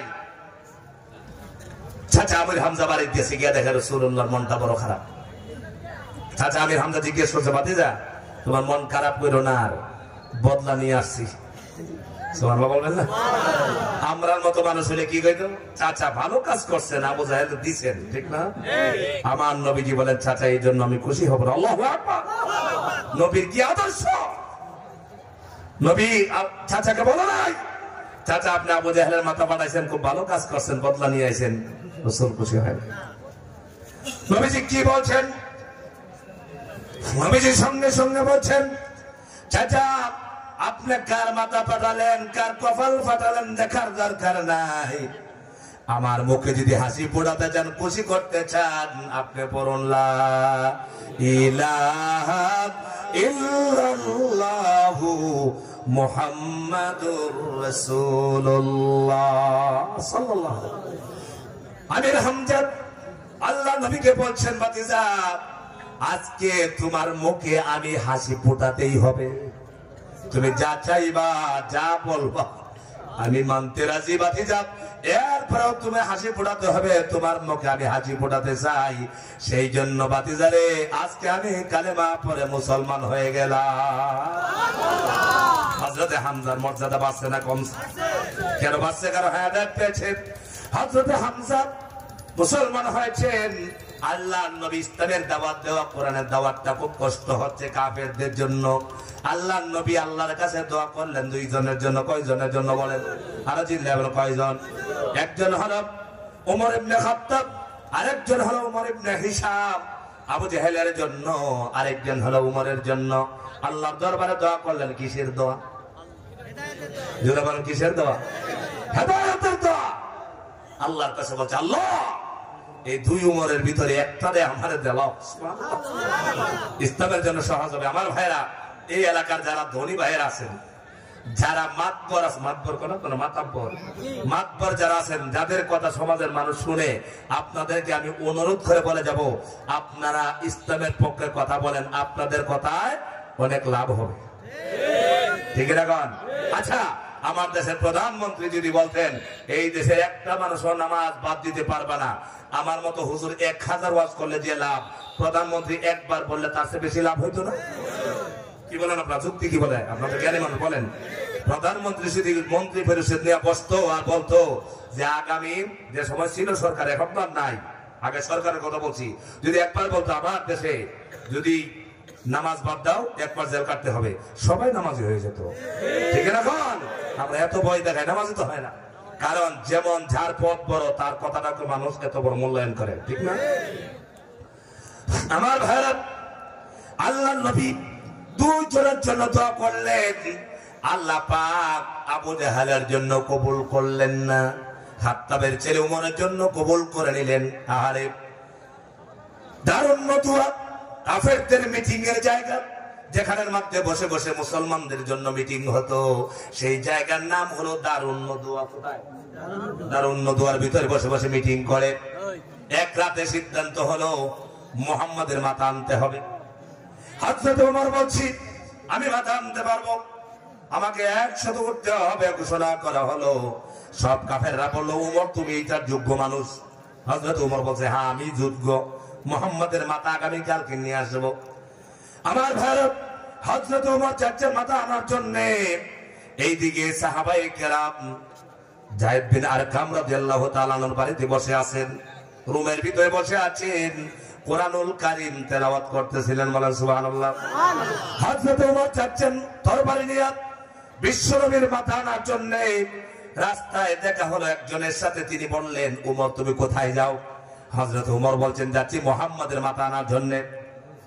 তিনি বললেন, নিজের ঘর আগে সামলাও, তোমার বোন আর বকরিবতী মুসলমান হয়ে গেছে, কোরআন শরীফ পড়ে। খবর শোনার সাথে সাথে মিজাজ গরম হয়ে গেল। এবার চললেন বকরিবতীর বাড়ির দিকে। বকরিবতীর দরজার কাছে গিয়া শুনতেছে কোরআন পড়া হচ্ছে। হযরতে ওমরের কণ্ঠ যখন শুনেছেন, সঙ্গে সঙ্গে কোরআন পড়া বন্ধ করে দিয়েছেন। হুজুর গেল লুকালেন খাটের নিচে। খাচ্ছিলেন? তিনি গিয়া খাব্বাব বিন আরাত রাদিয়াল্লাহু তাআলা, তিনি গিয়া চকির নিচে লুকাইছেন। লুকানো বুঝেন আপনারা? লুকাইছেন ভয়ে। ফাতেমা হলো বোনের নাম। ঘরের মধ্যে নক করার সাথে সাথে সবাই তত্তর করে কাঁপছিলেন। ঘরের দরজা খোলা হলো, সঙ্গে সঙ্গে বলছে, তোমরা নাকি মুসলমান হয়েছে, কোরআন পড়ো। ফিরানো শুরু করছে, বকলিপদাকে ফিরাচ্ছে। বোন যখন ফিরাতে আসলেন, বোনকেও মারতেছেন। হঠাৎ করে ওমরের মনের মধ্যে দয়া হলো, আরে কি করলাম, বোনটাকেও মারলাম, বকলিপতিকেও মারলাম, কি কথা বলে একটু শুনি। এবার শুনতে চাই। হযরতে ফাতেমা বলছেন, অপবিত্র মানুষ হয়ে কোরআন শুনতে পারবা না। হযরতে ওমর প্রস্তুত হয়ে আসছেন। লম্বা ঘটনা বিস্তারিত বলছিলাম, জানেন আপনারা। এসেছেন, আসার পর কোরআন শুনতে চাইলেন। তারা কোরআনুল কারীমে শোনালেন সূরা তাহা। সুবহানাল্লাহ। কোন সূরা শোনাইছেন বলেন? সূরা তাহা এখনো কোরআনের ভিতরে আছে না নাই? হযরত ওমর যখন কোরআনুল কারীমের সূরার আয়াত তাহার আয়াতগুলো শুনলেন, শোনার পর তার দিলটা নরম হয়ে গেছে। এবার বোনকে বলছে, বকলিপতিকে বলছে, আর দেরি করো না, এবার নিয়ে চলো বিশ্বনবীর দরবারে। বলেন সুবহানাল্লাহ। আমার ভাইরা যাচ্ছে হযরত ওমর। উমর যে নবীজিকে হত্যা করার জন্য যাচ্ছে, এই খবর সমস্ত মক্কায় আগেই রটে গেছে। কথা বুঝতে পেরেছেন? সমস্ত মক্কার মানুষেরা জানতো। সাহাবায়ে কেরাম হযরত আরকাম রাদিয়াল্লাহু তাআলা আনহু বাড়ি থেকে যখন সাহাবীরা কোরআন পড়তেছিলেন এইদিকে উমর যাইতেছে, সাহাবায়ে কেরাম খবর পেলেন নবীজির মাথা নেওয়ার জন্য আসতেছে। আমার ভাইরা, সেই ঘর থেকে প্রতিটা সাহাবী রাসূলুল্লাহর ব্যাপারে সিদ্ধান্ত নিলেন। এক একজন সাহাবী বলছেন আমার জীবন আগে দিব, এরপরে নবীজিকে হত্যা করতে হবে। বলেন সুবহানাল্লাহ। এক একজন সাহাবী এমন সিদ্ধান্ত নিচ্ছেন, তারা তাড়াহুড়ো করতেছেন। উমর যাওয়ার সংবাদ যখন পেলেন সঙ্গে সঙ্গে তারা সিদ্ধান্ত নিচ্ছেন আমার জীবন আগে দিব। এক একজন বলে আমার জীবন আগুন দিব। অথচ আমার দেশে ৯৫% মুসলমানের দেশে ইসলামের বিরুদ্ধে কথা বলে, কোরআনের বিরুদ্ধে কথা বলে, রাসূলুল্লাহর বিরুদ্ধে কথা বলে লক্ষ লক্ষ মানুষ আছে, মুখ দিয়া টু শব্দ পর্যন্ত ব্যবহার করে না। আছে কথা বল না? আছে আছে। অথচ সাহাবীরা বলতেছেন আমার জীবন আগে দিব, আমাকে উমর আগে হত্যা করতে হবে, এরপরে রাসূলুল্লাহকে হত্যা করতে হবে। ঠিক এরকম আমার ভাইরা, সাহাবায়ে কেরাম আছেন এমন সময় আল্লাহর নবীর কাছে ওহী নাজিল হইতেছে। সুবহানাল্লাহ। কি নাজিল হইতেছে বলেন? ওহী নাজিল হচ্ছে। রাসূলুল্লাহর উপরে যখন কোরআনুল কারীমের আয়াতগুলো নাজিল হতো, নবীজি কোন সওয়ারির উপরে, উটের উপরে, ঘোড়ার উপরে থাকলে পরে ওহী নাজিল হওয়ার কারণে উট আর দাঁড়ায় থাকতে পারত না, বসে পড়ত। সুবহানাল্লাহ। কেমন কোরআন নাজিল হচ্ছে রাসূলুল্লাহর উপরে। নবীজির উপরে যখন কোরআনের আয়াতগুলো নাজিল হতো, নবীজির চেহারা মুবারক ঘেমে যেত, ঘাম বের হয়ে যেত। আমার নবীজির উপরে কোরআনুল কারীমের আয়াত নাজিল হচ্ছে, সাহাবীরা বুঝতে পারতেছেন। সাহাবীরা বুঝতে পারছেন, রাসূলুল্লাহ কিচ্ছু বলতেছেন না, আয়াতে কারিমা নাজিল হইতেছে। আয়াত যখন নাজিল শেষ হয়ে গেল, রাসূলুল্লাহ সাহাবীদের মধ্যে পেরেশানি লক্ষ্য করলেন। ছেড়ে দেব, দোয়া করে ফেলবো। আপনারা বেশি ক্লান্ত না আমি ক্লান্ত? আপনারা বেশি আমার চাইতে ক্লান্ত? তো ২-৪ জন উঠে উঠে চলে যাচ্ছেন কেন? এক রাত আমি আছি আপনাদের এখানে, আসি আগামীকালকে নেত্রকোনাকে আবার অস্ত, বুঝতে পারছেন? এরপরের দিন সুনামগঞ্জ করে আবার ৫ তারিখে আপনাদের এই চুয়াডাঙ্গা আবার আসতে হবে। কথা বুঝতে পেরেছেন ভাই? আমরা ক্লান্ত না আপনারা ক্লান্ত? আপনারা তো বসে শুনতেছেন, আমি চিল্লিয়ে কথা বলতেছি।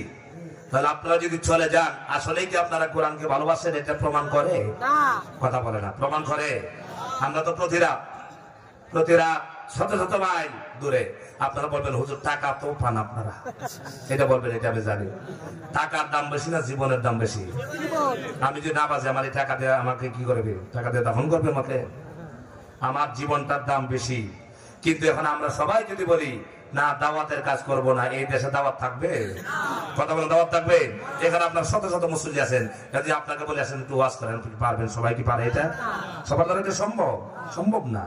কিছু কিছু মানুষ এই দাওয়াতের কাজ করবে যারা জানবে, কারণ দাওয়াতের কাজের জন্য ১ নম্বর শর্ত হলো জানতে হবে। কি করতে হবে? সম্মানিত ভাইরা, বলছিলাম কোরআন নাজিল হচ্ছে, আপনারা ১২টা পর্যন্ত সময় একটু দেন। আহারে, তবে আলহামদুলিল্লাহ অনেক জায়গায় মাহফিলে যায়, আপনারা এখানে যে মুসল্লিয়ানে কেরাম আছেন, মাশাআল্লাহ, আল্লাহ পাক যদি কবুল করে আমাদের এটা, আমরা বসবো না ইনশাআল্লাহ? আচ্ছা, কারা কারা শেষ পর্যন্ত আমার সাথে দোয়া করে যাবেন? হাত তুলে একটু দেখবেন। লিল্লাহি তাআলা নারে তাকবীর, লিল্লাহি তাকবীর, হরে ঘরে চলো ভাইরা নামান। হাসরের দিন আল্লাহ পাক যদি আমাদেরকে মাফ করে দেয়, আজকের এই ১ তারিখের মাহফিলকে উসিলা করে, তাহলে পারেন কি না? সবাই বলে পারবেন কি না? আল্লাহ পাক যদি হাসরের ময়দানে বলে, ওই কি চাপাতলা গ্রামের মুসল্লিরা, তোমাদের ১ তারিখে কোরআনের কথা বলেই আমি আজে বাজে কথা একটা বলছি, আপনারা বলবেন হুজুর বেশি কথা বলেন না, আমার ওয়াজে কষ্ট বেশি। অনেক বক্তারা ২ ঘন্টা যা ওয়াজ করবে, আমি ১ ঘন্টা তা করি। আপনারা বলবেন কেমনে? ১০ মিনিট একটা গজল বললে ১০ মিনিট চলে যায়। কি বলেন আপনারা? চলে যায় না? আমার সমস্ত বয়ানে কোনো গজল বলছে এখন পর্যন্ত? আমি কথাই বলতেছি, এই জন্য আমার বয়ানে কোনো গজল নাই। আমি জানি আমাদের কোরআনের পাকে আল্লামা সাইদী রহমাতুল্লাহ আলাইহি সারা জীবন ওয়াজ করছেন, কোনোদিন একটা গজল বলে নাই। সেই দিন এক জায়গায় এক মাহফিলে হুজুর ওয়াজ করছেন, ১ ঘন্টা, আধা ঘন্টা গাইছেন গজল।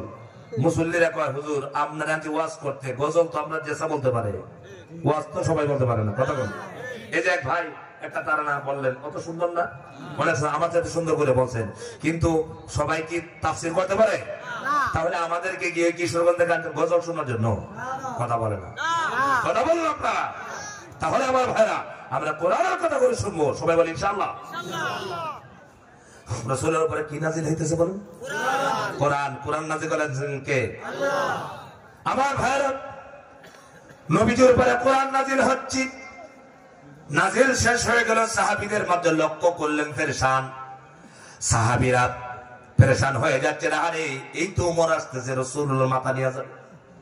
একজন বলছেন, আরেকজন বলছেন আমি আগে জীবন দেব, আরেকজন বলছেন আমি আগে জীবন দেব, আরেকজন বলছেন আমি আগে জীবন দেব। এইভাবে এক একজন লড়াই করতেছে। এই জায়গার মধ্যে আছেন রাসূলুল্লাহর চাচা হামজা রাদিয়াল্লাহু তাআলা আনহু। সুবহানাল্লাহ। হযরত হামজা রাদিয়াল্লাহু তাআলা আনহু সাহাবায়ে কেরামকে সান্ত্বনা দিলেন আর বললেন, সাহাবীরা তোমরা পেরেশান হয়ো না, উমরের ব্যাপারে চিন্তা করতে হবে না, টেনশন করতে হবে না। উমরকে জবাব দেওয়ার জন্য আমি হামজা একাই যথেষ্ট। বলেন সুবহানাল্লাহ। হামজা কি বলছে? আমি একাই যথেষ্ট। যদি উমর ভালো নিয়ত নিয়ে আসে ছেড়ে দেওয়া হবে, আর যদি খারাপ নিয়তে আসে আমি হামজা তার মোকাবেলা করবো। আল্লাহু আকবার। পারবেন কিনা বলেন? হযরত হামজা রাদিয়াল্লাহু তাআলা আনহু এই কথা বলেছেন। বিশ্বনবী তো জানেন, আমি 3 দিন আগে দোয়া করছি। নবীজি জানেন আহারে উমর আসতেছে, আসলে তো মুসলমান হয়ে যাবে। কারণ হলো লক্ষণ বলতেছেন হযরত উমর আসতেছেন। হযরত উমর যখন এসেছেন, আসার পরে নবীজি এই তাবুর দরজার মধ্যে দাঁড়ালেন। হযরত উমরকে দাঁড়াইছে। একজন শত্রু অস্ত্র নিয়ে আসতে পারে, হত্যা করার সিদ্ধান্ত যদি তার থাকে, তার যে বাপ থাকবে চেহারার মধ্যে বাপ ফুটে উঠবে। নবীজি লক্ষ্য করে দেখলেন উমরের ভিতরে এমন কোন বাপ নাই। উমরের চেহারা দেখে আল্লাহ নবী দৌড়ে গিয়া কলারের মধ্যে ওইভাবে উমরকে ধরছেন। সুবহানাল্লাহ। নবীজি উমরের কলারের মধ্যে ধরছেন, ধরে একটা থান মারছেন, নরম। আল্লাহু আকবার। উমর গরম ছিল না নরম? আগে কি ছিল? গরম। আল্লাহ নবী যখন কলারে ধরেছে, টান মেরেছে, উমরকে বলেছে, উমর রে পাগলামি করা কি শেষ হবে না? উমর রে তুমি কি বানান? উমরের জন্য আল্লাহর হাবিব 3 দিন আগে দোয়া করেছিলেন। আল্লাহ নবীর খেদমতে তলোয়ারটা পায়ের কাছে রেখে বলছেন, ইয়া রাসূলুল্লাহ হে, এসেছিলাম মাথা নিতে, নবীজি আজ থেকে ইসলামের কাছে মাথাটা দিয়া দিলাম। নবীজি আর দেরি করবেন না, আমাকে পড়ায় দেন লা ইলাহা ইল্লাল্লাহু মুহাম্মাদুর রাসূলুল্লাহ। হযরত উমর কি যখন কালিমা পড়ানো হলো, হযরত উমরকে কালিমা পড়ানো দেখে সাহাবীরা খুশি না বেজার? আরো জোরে বলতে হবে, খুশি না বেজার?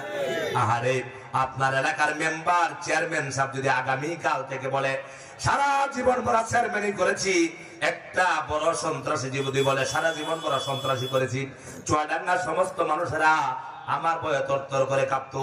আজ থেকে সিদ্ধান্ত নিলাম আগামী কাল থেকে কোরআনের কথা বলবো, হক কথা বলবো, আল্লাহর কথা বলবো। ও মুসলমানেরা, নিরীহ মুসলমানেরা, ইমাম মুয়াজ্জিনেরা, কোরআনের খাদিমেরা, তোমাদেরকে কথা দিচ্ছি আগামী কাল থেকে তোমাদের মিছিলের আমি আগে সামনে থাকবো। তাহলে আপনারা আনন্দিত হবেন কিনা বলেন? আনন্দ হবেন না? আনন্দিত হবেন। হযরত উমর ছিলেন গরম।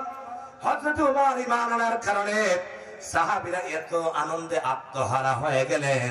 সাহাবীরা সবাই সমান সুরে একবারে বললেন, লিল্লাহি তাকবীর, আল্লাহু আকবার, লিল্লাহি তাকবীর, আল্লাহু আকবার, সবাই লিল্লাহি তাকবীর। এমন এক তাকবীর দিছে, মুসলমানদের 1 নম্বর হাতিয়ারের নাম হলো তাকবীর। কথা বলে না কেন? এই জন্য দেখবেন নাস্তিকরা বলে তাকবীর দিও না। আচ্ছা বলেন, এই দেশের সম্পর্কে আপনাদের অভিজ্ঞতা বেশি না আমার বেশি? কেন বলেন তো? কারণ সারা দেশ ঘুরি, ঠিক না ভাই? এটা বাস্তব। আমি যেহেতু ঘুরি, অনেক জায়গায় আমাদেরকে মাহফিলে বলা হতো, হুজুর ওয়াজ করেন সারা রাত, তবে তাকবীর দিয়েন না। কথা বুঝতে পেরেছেন? কি করেন না? তাকবীর দিয়েন না, কারণ তাকবীরের ভিতরে বাতিলের জন্য কম্পন রয়েছে। যারা তাকবীর দেয় আসলে এই তাকবীরটা কার? কার?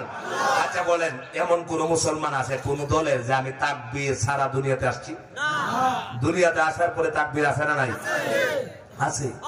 তাহলে দুনিয়াতে আসার পরে আযান ইকামত এই যে তাকবীর, এরপরে নামাজে তাকবীর, আমার নামাজে আছে তাকবীর, আযানে আছে তাকবীর, ইকামতে আছে তাকবীর, শেষ বিদায়ের সময় জানাজাটাও দেওয়া হবে তাকবীর দিয়া।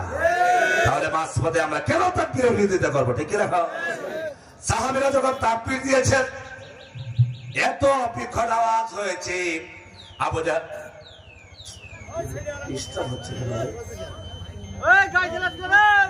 আচ্ছা ঠিক আছে ভাই থামেন, সম্মানিত ভাইরা আমি শেষ করবো ইনশাআল্লাহ। তাকবীর যখন দেওয়া হলো, কাবার চত্বরে আবু জাহেলরা বসে আছে, বসে মিটিং করে। হারে সবচেয়ে আফসোস লাগে জানেন, যারা আল্লাহ তাআলা আপনার সকলকে কাবার চত্বরে নিয়ে যান আল্লাহ পাক। সবাই বলেন আমিন, সবাই বলেন আমিন। চোখে দেখবেন আর চিন্তা করবেন, আরে আমার নবীজি রে এইখানে নামাজ পড়তে গিয়া উটের বুড়ি মাথায় ফেলাই দিছে কাবার চত্বর। আমার নবীজির এই কাবা শরীফে যাইতে দিত না, বের করে দিয়েছিল। যখন অনুধাবন করবেন অন্তর অনেক ভালো লাগবে। আবু জাহেল এখানে বসে বসে মিটিং করত। কোথা? হারাম শরীফের ভিতরে কাবা চত্বরে বসে মিটিং করতেছে। এমন সময় যখন লিল্লাহি তাকবীর আল্লাহু আকবার বলা হয়েছে, আবু জাহেলরা কাছে বসে, বিষয় কি? আজকে এত জোরে কিসের আওয়াজ? আওয়াজ আছে কিসের? তাকবীরে। আমার ভাই, আবার হযরত হামজা রাদিয়াল্লাহু তাআলা আনহুকে হযরত ওমর বলছেন, হামজা আজ থেকে কোনো ভয় নাই, চিন্তা নাই, কারণ তুমিও মুসলমান হলেন, আমিও মুসলমান হলাম। বিশ্ব নবীর নেতৃত্বে এবার কাবা দখল করা হবে। বলেন সুবহানাল্লাহ। দখল করার জন্য যাচ্ছেন। হযরত ওমর বলছেন, ইয়া রাসূলুল্লাহ, এই কাবা চত্বরের মধ্যে আর গোপনে নামাজ হবে না, এবার থেকে প্রকাশ্যে নামাজ হবে। বলেন সুবহানাল্লাহ। ওমরের সাথে খুব মারামারি হয়েছে, ওমরকে অনেক নির্যাতন করেছে, মেরেছে, কিন্তু ওমর হেদায়েত থেকে বিচ্যুত হয় নাই। ঠিক রাখুন। সাহাবায়ে কেরামের মধ্যে সমস্ত সাহাবীরা হিজরত করেছেন রাতের অন্ধকারে। একজন সাহাবী যার নাম হযরত ওমর, সুবহানাল্লাহ, তিনি হিজরত করেছেন রাতে নয়, দিনে। তিনি বলেছেন, যুবকদেরকে বলছি, ও যুবকেরা, গাছের মধ্যে টুসি মেরে খাও, বহু শক্তি। কথা বলে না। আরেক যুবক ভাইকে টুসি মেরে বলো, আমার মতো শক্তি কার গায়ে আছে? তোমার এই শক্তি আল্লাহর জন্য অর্পণ করে দাও, আল্লাহ তোমার মর্যাদা আকাশচুম্বী বানায় দিবে। ঠিক রাখা। যুবকেরা, তোমার জ্ঞান, তোমার মেধা, তোমার এই খবর সব আল্লাহ রাস্তায় দিয়ে দাও। এমন সিদ্ধান্ত নাও, যতদিন বাঁচবো আল্লাহর জন্য বাঁচবো, কোরআনের পথে আমার শক্তি ব্যয় করবো, দেখবা তোমার সামনে সবাই মাথা নত করতে বাধ্য হয়ে যাবে, কেউ তোমার সামনে সাহস পাবে না। বুঝতে পেরেছেন আমার ভাইরা? হযরত ওমর মুসলমান হয়ে গেছে, হযরত ওমর হেদায়েত পেয়ে গেছে। সাহাবায়ে কেরাম খুশি হয়েছেন। আল্লাহর নবীর সাহাবী হযরত ওমর হিজরত করতেছেন। শেষ করছি ভাই, শেষ করছি ভাই। হযরত ওমর হিজরত করবেন ভাই। আহারে ভাই, ভাই সবাই কথা বললে হবে না ভাই। না না, আচ্ছা যাক মোহতারাম, আমরা শুনি। আপনাদের কথা বলেন তো ডিস্টার্ব হয়ে যাবে। আপনাদের এত সুন্দর একটা মাহফিল, আলহামদুলিল্লাহ, এই বছরের সেরা মাহফিল গুলোর মধ্যে আপনাদের একটা মাহফিল, আলহামদুলিল্লাহ। আমি মুসাফির, আপনাদেরকে খুশি করার জন্য না, আল্লাহকে খুশি করার জন্য বলছি। এত সুন্দর মানুষ একবার দাঁড়ায় আছে, আলহামদুলিল্লাহ। আমার সাথে অনেক মিডিয়া থাকে, আজকে দুর্ভাগ্য আমার মিডিয়া নাই। আজকে মিডিয়া থাকার দরকার ছিল। আজকে যে বর্ডার এলাকার মানুষেরা কোরআনের কত পাগল, আলহামদুলিল্লাহ। সম্মানিত ভাইরা, হযরত ওমর রাদিয়াল্লাহু তাআলা আনহু যখন হিজরত করবেন, তখন তরবারি দিয়া গলার মধ্যে লটকাইছে। হযরত ওমর বলছেন, খাত্তাবের ছেলে ওমর, রাতে কাপুরুষের মতো হিজরত করবে না, দিনে যাব। কোন বাহাদুর যদি থাকো, আসো আমার মোকাবেলা করার। একটা কাফেরের বাচ্চাও ওমরের মোকাবেলা করার সাহস পায় না। আল্লাহু আকবার। হযরত ওমর কাবার চত্বরে ঢুকলেন, 2 রাকাত নামাজ পড়েছেন, 2 রাকাত নামাজ পড়ে রাসূলুল্লাহ দরবারে হিজরত করে চলে গেছেন। আমার সম্মানিত ভাইরা, সেই উমরের কি আল্লাহ তাআলা কি দিয়েছিলেন? কথা বলে না, বিষয় কি? আল্লাহু আকবার। হযরত উমর অর্ধ পৃথিবী শাসন করেছেন। আল্লাহু আকবার। হযরত উমর একদিন বলে, আরে খাত্তাবের ছেলে উমর, তুই তো কোনো দাম ছিল না, ইসলাম কত সম্মানিত করেছে, ঠিক না? হযরত উমরে নীল নদের কাছে চিঠি পাঠাইছে। কথা শুনছে কিনা বলেন? উমর রাদিয়াল্লাহু তাআলা সম্পর্কে রাসূলুল্লাহ বলছেন, আমার পরে কেউ নবী হলে কে নবী হতেন? কথা বলে কে? আমার ভাইরা, হযরত উমর রাদিয়াল্লাহু তাআলা আনহু হেদায়েত পেয়েছেন। আল্লাহ তাআলা হেদায়েত দেওয়ার কারণে উমরের সম্মান বাড়ছে না কমছে? তাহলে সবচাইতে দামি জিনিসের নাম বলেন তো দেখি। এই তো বলে না, সবাই বলেন।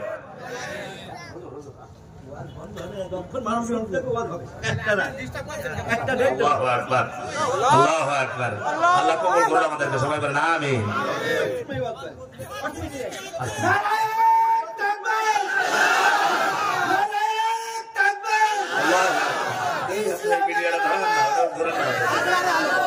হাত করে ধরে একটা তাকবীর দেন, হাত করে ধরেন। লিল্লাহি তাকবীর, লিল্লাহি তাকবীর। আল কোরআনের আলো, আল হাদিসের আলো, নারে তাকবীর। ইসলামের শত্রুরা হুঁশিয়ার, ইসলামের শত্রুরা হুঁশিয়ার। নারে তাকবীর। সম্মানিত ভাইরা, এই জন্য আল্লাহর কাছে সবসময় দোয়া করতে হবে, হেদায়েতের দোয়া। কিসের দোয়া বলেন? জোরে বলেন কিসের? হেদায়েত পাইলে বহু দূরে বাড়ি হলেও রাসূলের শাফায়াত নসিব হবে, ঠিক না? কোন আমরা কি নবীর শাফায়াতের আশা করি? আল্লাহর রাসূলের সুপারিশ আশা করি? আমরা যদি সুপারিশের আশা করি, তাহলে নবীজির বিরুদ্ধে যদি কেউ কথা বলে, আল্লাহর বিরুদ্ধে কথা বলে, যে কোরআনকে বাস্তবায়ন করার জন্য আমার নবী 23 বছর অত্যন্ত পরিশ্রম করেছেন, যুদ্ধের ময়দানে সেনাপতির দায়িত্ব পালন করেছেন, রক্ত দিয়েছেন, শহীদ করেছেন, সেই রক্ত মাখাদি রাসূল রেখে গেছেন। সেই রক্ত যদি প্রয়োজন হয়, আমরাও কোরআনের জন্য, কোরআন রাজ প্রতিষ্ঠার জন্য তারা রক্ত দিতে তৈরি আছি। আপনি দেখায় দেয়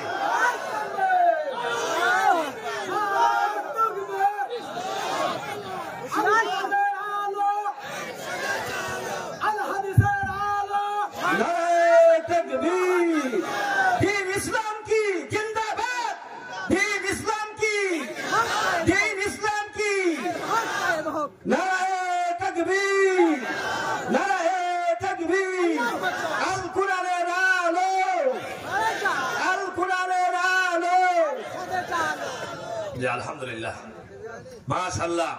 ভাই, একটি কথা বলি আপনাদেরকে বলি, আপনারা কেউ কষ্ট পাবেন না। এই যে মুহতারাম, ওনারা আসলে এটা দিনের প্রতি আবেগের কারণে, বুঝতে পেরেছেন? আমি একটা কথা বলি, অনেকে আবেগী, আবেগ দিনের প্রতি, ঠিক রাখুন। অনেক আছে দেখবেন তাকবীর দিতেও পারে না। আল্লাহ তাআলা আমাদের কবুল করুন, সবাই বলেন আমিন। তাহলে সম্মানিত ভাইরা, আমরা হেদায়েতের পথে চলবো, হেদায়েত আল্লাহর কাছে কামনা করব, ঠিক রাখুন। আর আল্লাহর জমিনের মধ্যে রাসূল কোরআন আসে নাই, নবী মাইল খায় নাই। নবীজির কেউ একটা ফুল দিয়ে টোকা দেয় নাই কোরআন আসার আগ পর্যন্ত, দিয়েছিল? বয়স কত বছর ছিল? 40 বছর হইলে কি বয়স কম হয় নাকি?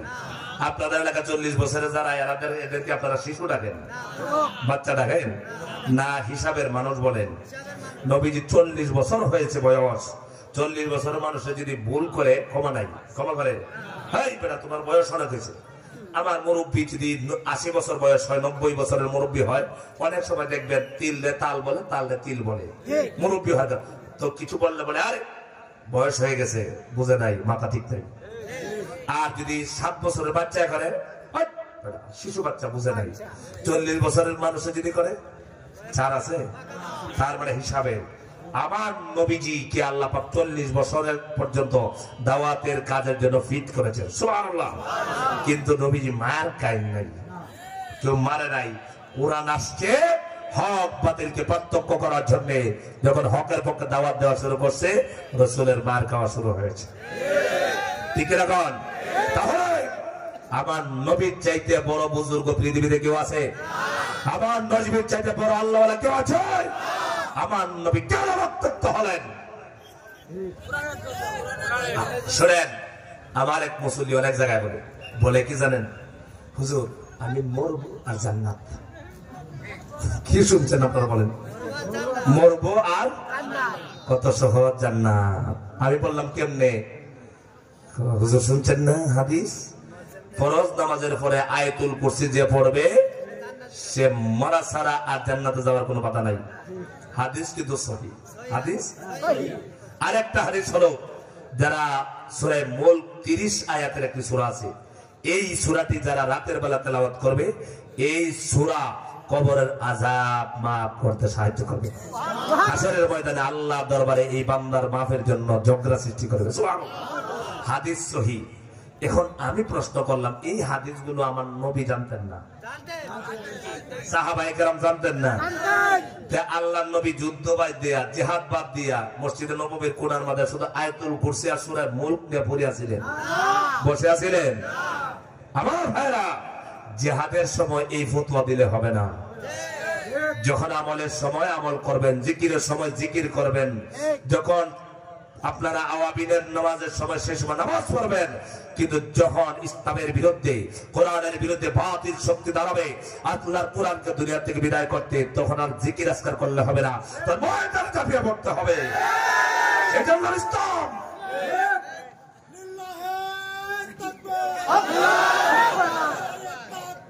আল্লাহু আকবার।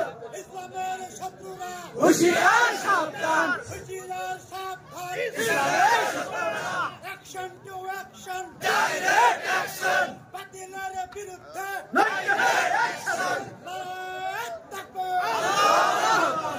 সম্মানিত ভাইরা, তাহলে আমরা আল্লাহর কাছে কি চাইবো? জোরে বলেন, কি চাইবো? আজকে এ পর্যন্ত শেষ করব। আমি অনেক ক্লান্ত মানুষ, অনেক জোরে কথা বলছি। আপনারা আমার জন্য দোয়া করবেন। দোয়া করবেন, আপনারা দোয়া করবেন, আসলে দোয়া করবেন অন্তর থেকে। আল্লাহ তাআলার দরবারে দোয়া করবেন, আল্লাহ যেন আমাকে সুস্থ রাখেন। সবাই বলেন আমিন। আমার জন্য দোয়া করবেন, আর আমরা হক পথে থাকবো, আর আল্লাহর কাছে সেটাই কামনা করবো, আল্লাহ আমাকে তুমি হক পথে রেখে শাহাদাতের মওত দিও। সবাই বলেন আমিন। আচ্ছা, নবীজি আল্লাহর কাছে বলছেন আল্লাহ শাহাদাতের মওত দিও, সাহাবীরা বলতেন আল্লাহ আমাকে শাহাদাতের মওত দিও, আমাদের কোরআনের পাখি বলছিলেন আল্লাহ আমাকে শাহাদাতের মওত দিও। ঠিক রাখুন, সব থেকে দামি মওতের নাম হলো শাহাদাতের মওত। কথা বুঝতে পেরেছেন? জান্নাতে যাওয়ার পরে কোনো মানুষ দুনিয়াতে আসতে চাইবে না, একমাত্র একদল মানুষ, তারাই বলবে আল্লাহ আমারে আবার দুনিয়াতে 10 বার পাঠাও। সুবহানাল্লাহ। তারা হলো শহীদ। তারা কি? শহীদ। আল্লাহর নবী বলছেন তোমরা শহীদ হওয়ার নিয়ত রাখবা, তোমরা যদি স্বাভাবিক মৃত্যু হয় আল্লাহ শাহাদাতের মওত নসিব করবে। আচ্ছা, আমরা যদি নিয়তটা খালেস করি আল্লাহ, আচ্ছা বাস্তব কথা, আপনাদের পাশে ভারত, ঠিক না? কি বলেন? আসলে কি আমরা ভারত বিরোধী? বলেন, সত্যি কথা বলেন, আমরা কি ভারত বিরোধী? কেন বিরোধী হবো বলেন? আমাদের রাসূল এই শিক্ষা দেয় নাই? আমাদের রাসূল শিক্ষা দিয়েছেন হিন্দু, বৌদ্ধ, খ্রিস্টান ও মুসলিম সবাই আমরা মিলেমিশে থাকবো। কি বলেন আপনারা? এটাকে আমার নবী শিক্ষা কিনা? কিন্তু আজ পর্যন্ত যত মুসলমান হত্যা করেছে, যত দাঙ্গা হাঙ্গামা তৈরি করেছে, এটা কি মুসলমানরা তৈরি করেছে না তারা? কথা বলেন, করে না? করেছে। সম্মানিত ভাইরা, আমরা চাই তাদেরকে আল্লাহ হেদায়েত দিয়ে দেয়। কি বলেন আপনারা? আমরা উস্কানিমূলক কোনো কথা বলি, বরঞ্চ আমরা হিন্দুদের মন্দির পাহারা দিয়েছে পূজার মাঝে, ঠিক না? কিন্তু মুসলমান ফাইলে কাটো কথা বলে না। কারণ একটাই, লাতাজিদান্না আশাদ্দান-নাস আদাওয়াতাল লিল্লাযিনা আমানুল ইয়াহুদা ওয়াল্লাযিনা আশরাকু। আল্লাহ ১৫০০ বছর আগে বলছে তোমাদের শত্রু দুই দল, একটা হলো ইহুদি আর একটা হলো মূর্তি পূজারী। কথা বুঝতে পারছেন? আল্লাহ কি বেশি জানে না আমরা বেশি জানি? আল্লাহ। কথা বুঝতে পারছেন? যাই হোক, বন্ধুত্ব করা যাবে না, সামাজিকতা করতে পারবেন। বন্ধু বানাতে হবে কাকে? ইন্নামাল মুমিনুনা ইখওয়াতুন ফাসলিহু বাইনাহুম। কথা বুঝতে পেরেছেন? সম্মানিত ভাইরা, সেই জন্য শেষ কথা হলো আল্লাহ তাআলা আমাদেরকে হেদায়েত দান করুন। আল্লাহ তাআলা মওত পর্যন্ত হেদায়েতের উপর ইস্তেকামত রাখুন। সবাই বলেন আমিন। আমি যে কথাগুলো বলেছি, একটা বিষয়ের উপরে আল্লাহ তাআলা যদি রিজিক রাখে, তৌফিক দেয়, ওই আশেপাশে কোনোদিন আসি, তাহলে আরেকটা বিষয় আপনাদের আলোচনা শোনাবো ইনশাআল্লাহ। আমার জন্য দোয়া চাই, আমি আপনাদের জন্য দোয়া করি। বিশেষ করে ভাই, আমি গজল বলবো না, আমি গজল বেশি পারিও না। শোনেন, বসেন বসেন, শোনেন, একটা কথা বলে যাই, বলবো। গজলের জন্য যে ভাইয়েরা আসেন, আমাদের শিল্পীরা, তাদের মুখ থেকে গজল শুনবেন। একটা কথা বোঝাই, আপনারা কি আমার ভাষা বোঝে? আমার ভাষায় বুঝেন আপনারা? খুব গুরুত্বপূর্ণ কথা বলতেছেন আপনি। কি করতেছেন? একটা জায়গায় বসে অনেকজন মানুষ খুব গুরুত্বপূর্ণ কথা বলতেছেন, বলে না? আপনারা বলেন না? গুরুত্বপূর্ণ কথা, যারা জ্ঞানী আপনারা ভালো করে বুঝবেন আমার কথা। গুরুত্বপূর্ণ কথা বলতেছেন, হঠাৎ করে হ্যাঁ হ্যাঁ হাসি মারলেন, আপনার কোন দাম থাকবে? কথা বলে না। গুরুত্বপূর্ণ কথা বলার পরে যে লোকটা বলে, এই লোকটা যদি এইখানে দাঁড়ায় হাসে, তখন কি এই কথাটার ওজনটা থাকে? ওজনটা থাকে না। কথা বুঝতে পেরেছেন? আমার ভাইরা, গজল ভালো জিনিস, গজলকে আমি খারাপ বলছি না, ভালো। আপনাদের আবেগ থেকে বলছেন, কিন্তু কোরআনের উপরে গজল নয়। কোরআনের আয়াত আমার জবান থেকে আপনারা শুনছেন। আরে ভাই, আজকে কোনো কিছু নেন আর না নেন, যে আয়াতগুলো তেলাওয়াত করছি, এতটুকু সওয়াব আপনাদের আমলনামা আল্লাহ দিয়ে দিয়েছে।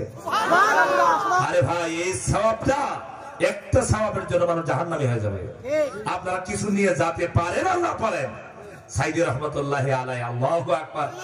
আমাকে মানুষ বলে, হুজুর আপনি সাইদি সাহেবের ছেলে, অনেক জায়গায় বলে হুজুর আপনি সাইদি সাহেবের আত্মীয়, অথচ আমার জেলার সাথে সাইদি সাহেব রহমতুল্লাহ আলাইহি জেলার কোনো মিল নাই। ওনার বাড়ি হলো বরিশাল ফিরোজপুর, আমার বাসা হলো কিশোরগঞ্জ। বুঝতে পেরেছেন? তো সাইদি সাহেব রহমতুল্লাহ আলাইহি সম্পর্কে আমি দুই একটি কথা বলে শেষ করব। তিনি ছিলেন, আমি যখন ছোট ছিলাম, ছোট মানুষ, আমি ওয়াজ এবং গান কোনটা এটা পার্থক্য করা বুঝি। বুঝতেছেন আপনারা? তো সেই সময় ওয়াজ ভিডিও ছিল না, ছিল ভিডিও ওয়াজ ছিল নাকি? কি ছিল? অডিও ক্যাসেট, পিতার ক্যাসেট, টেপে লাগানো হতো। আমাদের দেশে দুইজন প্রবীণ বক্তা, একজন হলো মেয়ের যুক্তিবাদী হাবিবুর রহমান, আল্লাহ তাআলা হায়াতে তাইয়্যিবা দান করুন। সবাই বলেন আমিন। হুজুরে ওয়াজ করতেন বেশি, আর সাইদি রহমতুল্লাহি আলাইহি তিনি ওয়াজ করতেন। এই দুইজন বক্তা ছিলেন আমাদের দেশের নাম করা আন্তর্জাতিক খ্যাতি সম্পন্ন, ঠিক না? কিন্তু আলহামদুলিল্লাহ, এখন একজনের ওয়াজের মাঝে ছিল ইতিহাস, যুক্তিবাদী সব। তিনি বিভিন্ন ইতিহাস, মেরাজের ঘটনা ভিত্তিক ওয়াজ তিনি করেছেন। তিনি ওয়াজগুলো আমাদের অনেক উপকার হয়েছে, ঠিক না? এখন আল্লাহ তাআলা আল্লাহর বান্দার হায়াত আর রিজিকে বরকত দান করেন, আমরা দোয়া করি হুজুরের জন্য। কিন্তু সাইদি সাহেব রহমাতুল্লাহি আলাইহির তাফসীরের সাথে এগুলোর কোনো তুলনা হয় না। এখনো যত জায়গায় যাবেন, সাইদি সাহেবের ক্যাসেট, এখানে শুধু ক্যাসেট বাজান, কি ওয়াজ করতে হবে না, ক্যাসেট বাজান, দেখবেন হাজার হাজার মানুষ এসে দাঁড়ায় থাকবে। এর কারণ কি জানেন? একটাই, কোরআন। সুবহানাল্লাহ বলেন। আমি ছোট মানুষ, আমি বলতাম বক্তা এত সুন্দর করে কোরআন শরীফ পড়ে কেমনে, কণ্ঠটা মোটা, মজা, মাধুর্য। ছোট থাকতে যখন আমার বাবা আমাকে দিলেন না মাদ্রাসায়, কায়দা শুরু করলাম, কোরআন শরীফ যখন নিলাম, আমি একটু চেষ্টা শুরু করলাম, এই বক্তার মতো আমিও পড়বো। আমাদের দেশে যেমন আজান, কারি উবাইদুল্লাহ রহমতুল্লাহি আলাইহি, তিনি আমার বাবার ক্লাসমেট, আমাদের এলাকাতে আমরা বসেন। কারি উবাইদুল্লাহ নাম শুনছেন না? তিনি তো মারা গেছেন। তো তিনি আজানের একটা সুর আছে না?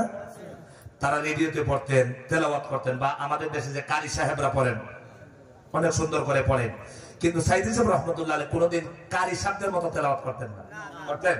কোনোদিন এখানে ওনার তেলাওয়াত আছে, উনার যে বাংলা একটা ঢেউয়ের তেলাওয়াত, এইটার সাথে কোনো তেলাওয়াতের মজার মিল নাই, ঠিক না? এত মজা লাগতো। আমি চিন্তা করতাম, হারি হুজুরের গলাটা এত মোটা, মোটা গলার মধ্যে এত মজা, আল্লাহ আমি যদি এইভাবে পড়তে পারতাম। কথা বুঝতে পেরেছেন? আমি পড়তে পারতাম। আল্লাহ তাআলা আংশিক জাররা একটু মিল করে দিছে, জাররা কি আংশিক একটু মিল করে দেওয়ায় মানুষ এত ভালোবাসে। আর না এটা আমার কেউ চিনত না। আমার পরিবার থেকে সব সময় সাইদি রহমতুল্লাহের জন্য দোয়া করে। কেন? এই দেশে নয়, শুধু ভারত পর্যন্ত আমাকে পরিচয় করাইছে সাইদি সাহেবের চেহারাটা এরকম ছিল, এই জন্য এরকম চেহারা না হইলে আমাকে এত মানুষ চিনত না, দেখে ঠিক। এই জন্য ভাই তাফসিরুল কোরআন মাহফিল বাংলাদেশে আগে লেখা হইতো ওয়াজ মাহফিল, দোয়ার মাহফিল, ইসালে সাহেব মাহফিল, সালামা ইজলাস অনেক, কিন্তু বর্তমানে সুন্নি বলেন, ওয়াহাবি বলেন, জামাত বলেন, যত দলের আমাদের দেশে আছে সবাই কি দেখে তাফসিরুল কোরআন মাহফিল। সুবহানাল্লাহ। আল্লাহর ভালোর জন্য আমরা দোয়া করি না? কথা বলো না কেন? দোয়া করি না? দেখেন বলেছে রাজাকার, বলেছেন দর্শনকারী, কত কিছু বলছে, মানুষের কলিজা থেকে আলাদা করতে পারছে? কেন পারে নাই? আসলে এই অপরাধগুলোর সাথে সাইদি রহমতুল্লাহ জড়িত ছিলেন না। আওয়ামী লীগের বহুত নেতাদের সাথে আমার কথা হয়েছে। আমি যেখানে জমা পড়াই সাবেক মন্ত্রী গোলাম দস্তগীর গাজীর বাড়ির সাথে, তার কোনো মিটিং হলে আমাকে দিয়ে দোয়া করাতো, বলতো হুজুর দোয়া করবে, কারণ আমার কমিটির মানুষগুলো আমাকে জানে আমি কি, এরপরেও তারা পছন্দ করতো। কিছু মানুষ আছে না, আওয়ামী লীগ বহুত মানুষ আছে না হক ভালোবাসে, কথা বল না কেন? আওয়ামী লীগ মানে কি খারাপ হয়ে গেছে নাকি? সবাই আওয়ামী লীগের খারাপ হয়ে গেছে ভাই? ঢালাওভাবে খারাপ বলা যাবে না। যেমন আমার তারার এমপি যে ছিল, সে তাফসিরুল কোরআন মাহফিলে গেলে কথা বলতো না, সে বলতো হুজুর আমার থানায় পুরো মাহফিল বন্ধ হবে না। আর চট্টগ্রামে এক মৌলানা সাহেব ছিল আওয়ামী লীগের এমপি, তার তারার মধ্যে যত মাহফিল সব বন্ধ করে দিয়েছে। মৌলানা মাহফিল বন্ধ, আমার থানার এমপি মৌলানা না, মাহফিল বলছে হুজুর আমি যতদিন এমপি আছি আওয়ামী লীগ করি অসুবিধা নাই, কিন্তু কোরআনকে ভালোবাসি। সুবহানাল্লাহ। এটা হলো জাতির ব্যক্তিগত চরিত্র, ঠিক না? কারণ আমার সম্মানিত ভাইরা, সেই জন্য বলছি সাইদি রহমতুল্লাহ আলাইকে আওয়ামী লীগের মানুষ ভালোবাসতেন, বড় বড় নেতারা রাতে শুয়ে শুয়ে তাফসীর শুনতেন। সুবহানাল্লাহ, ঠিক না?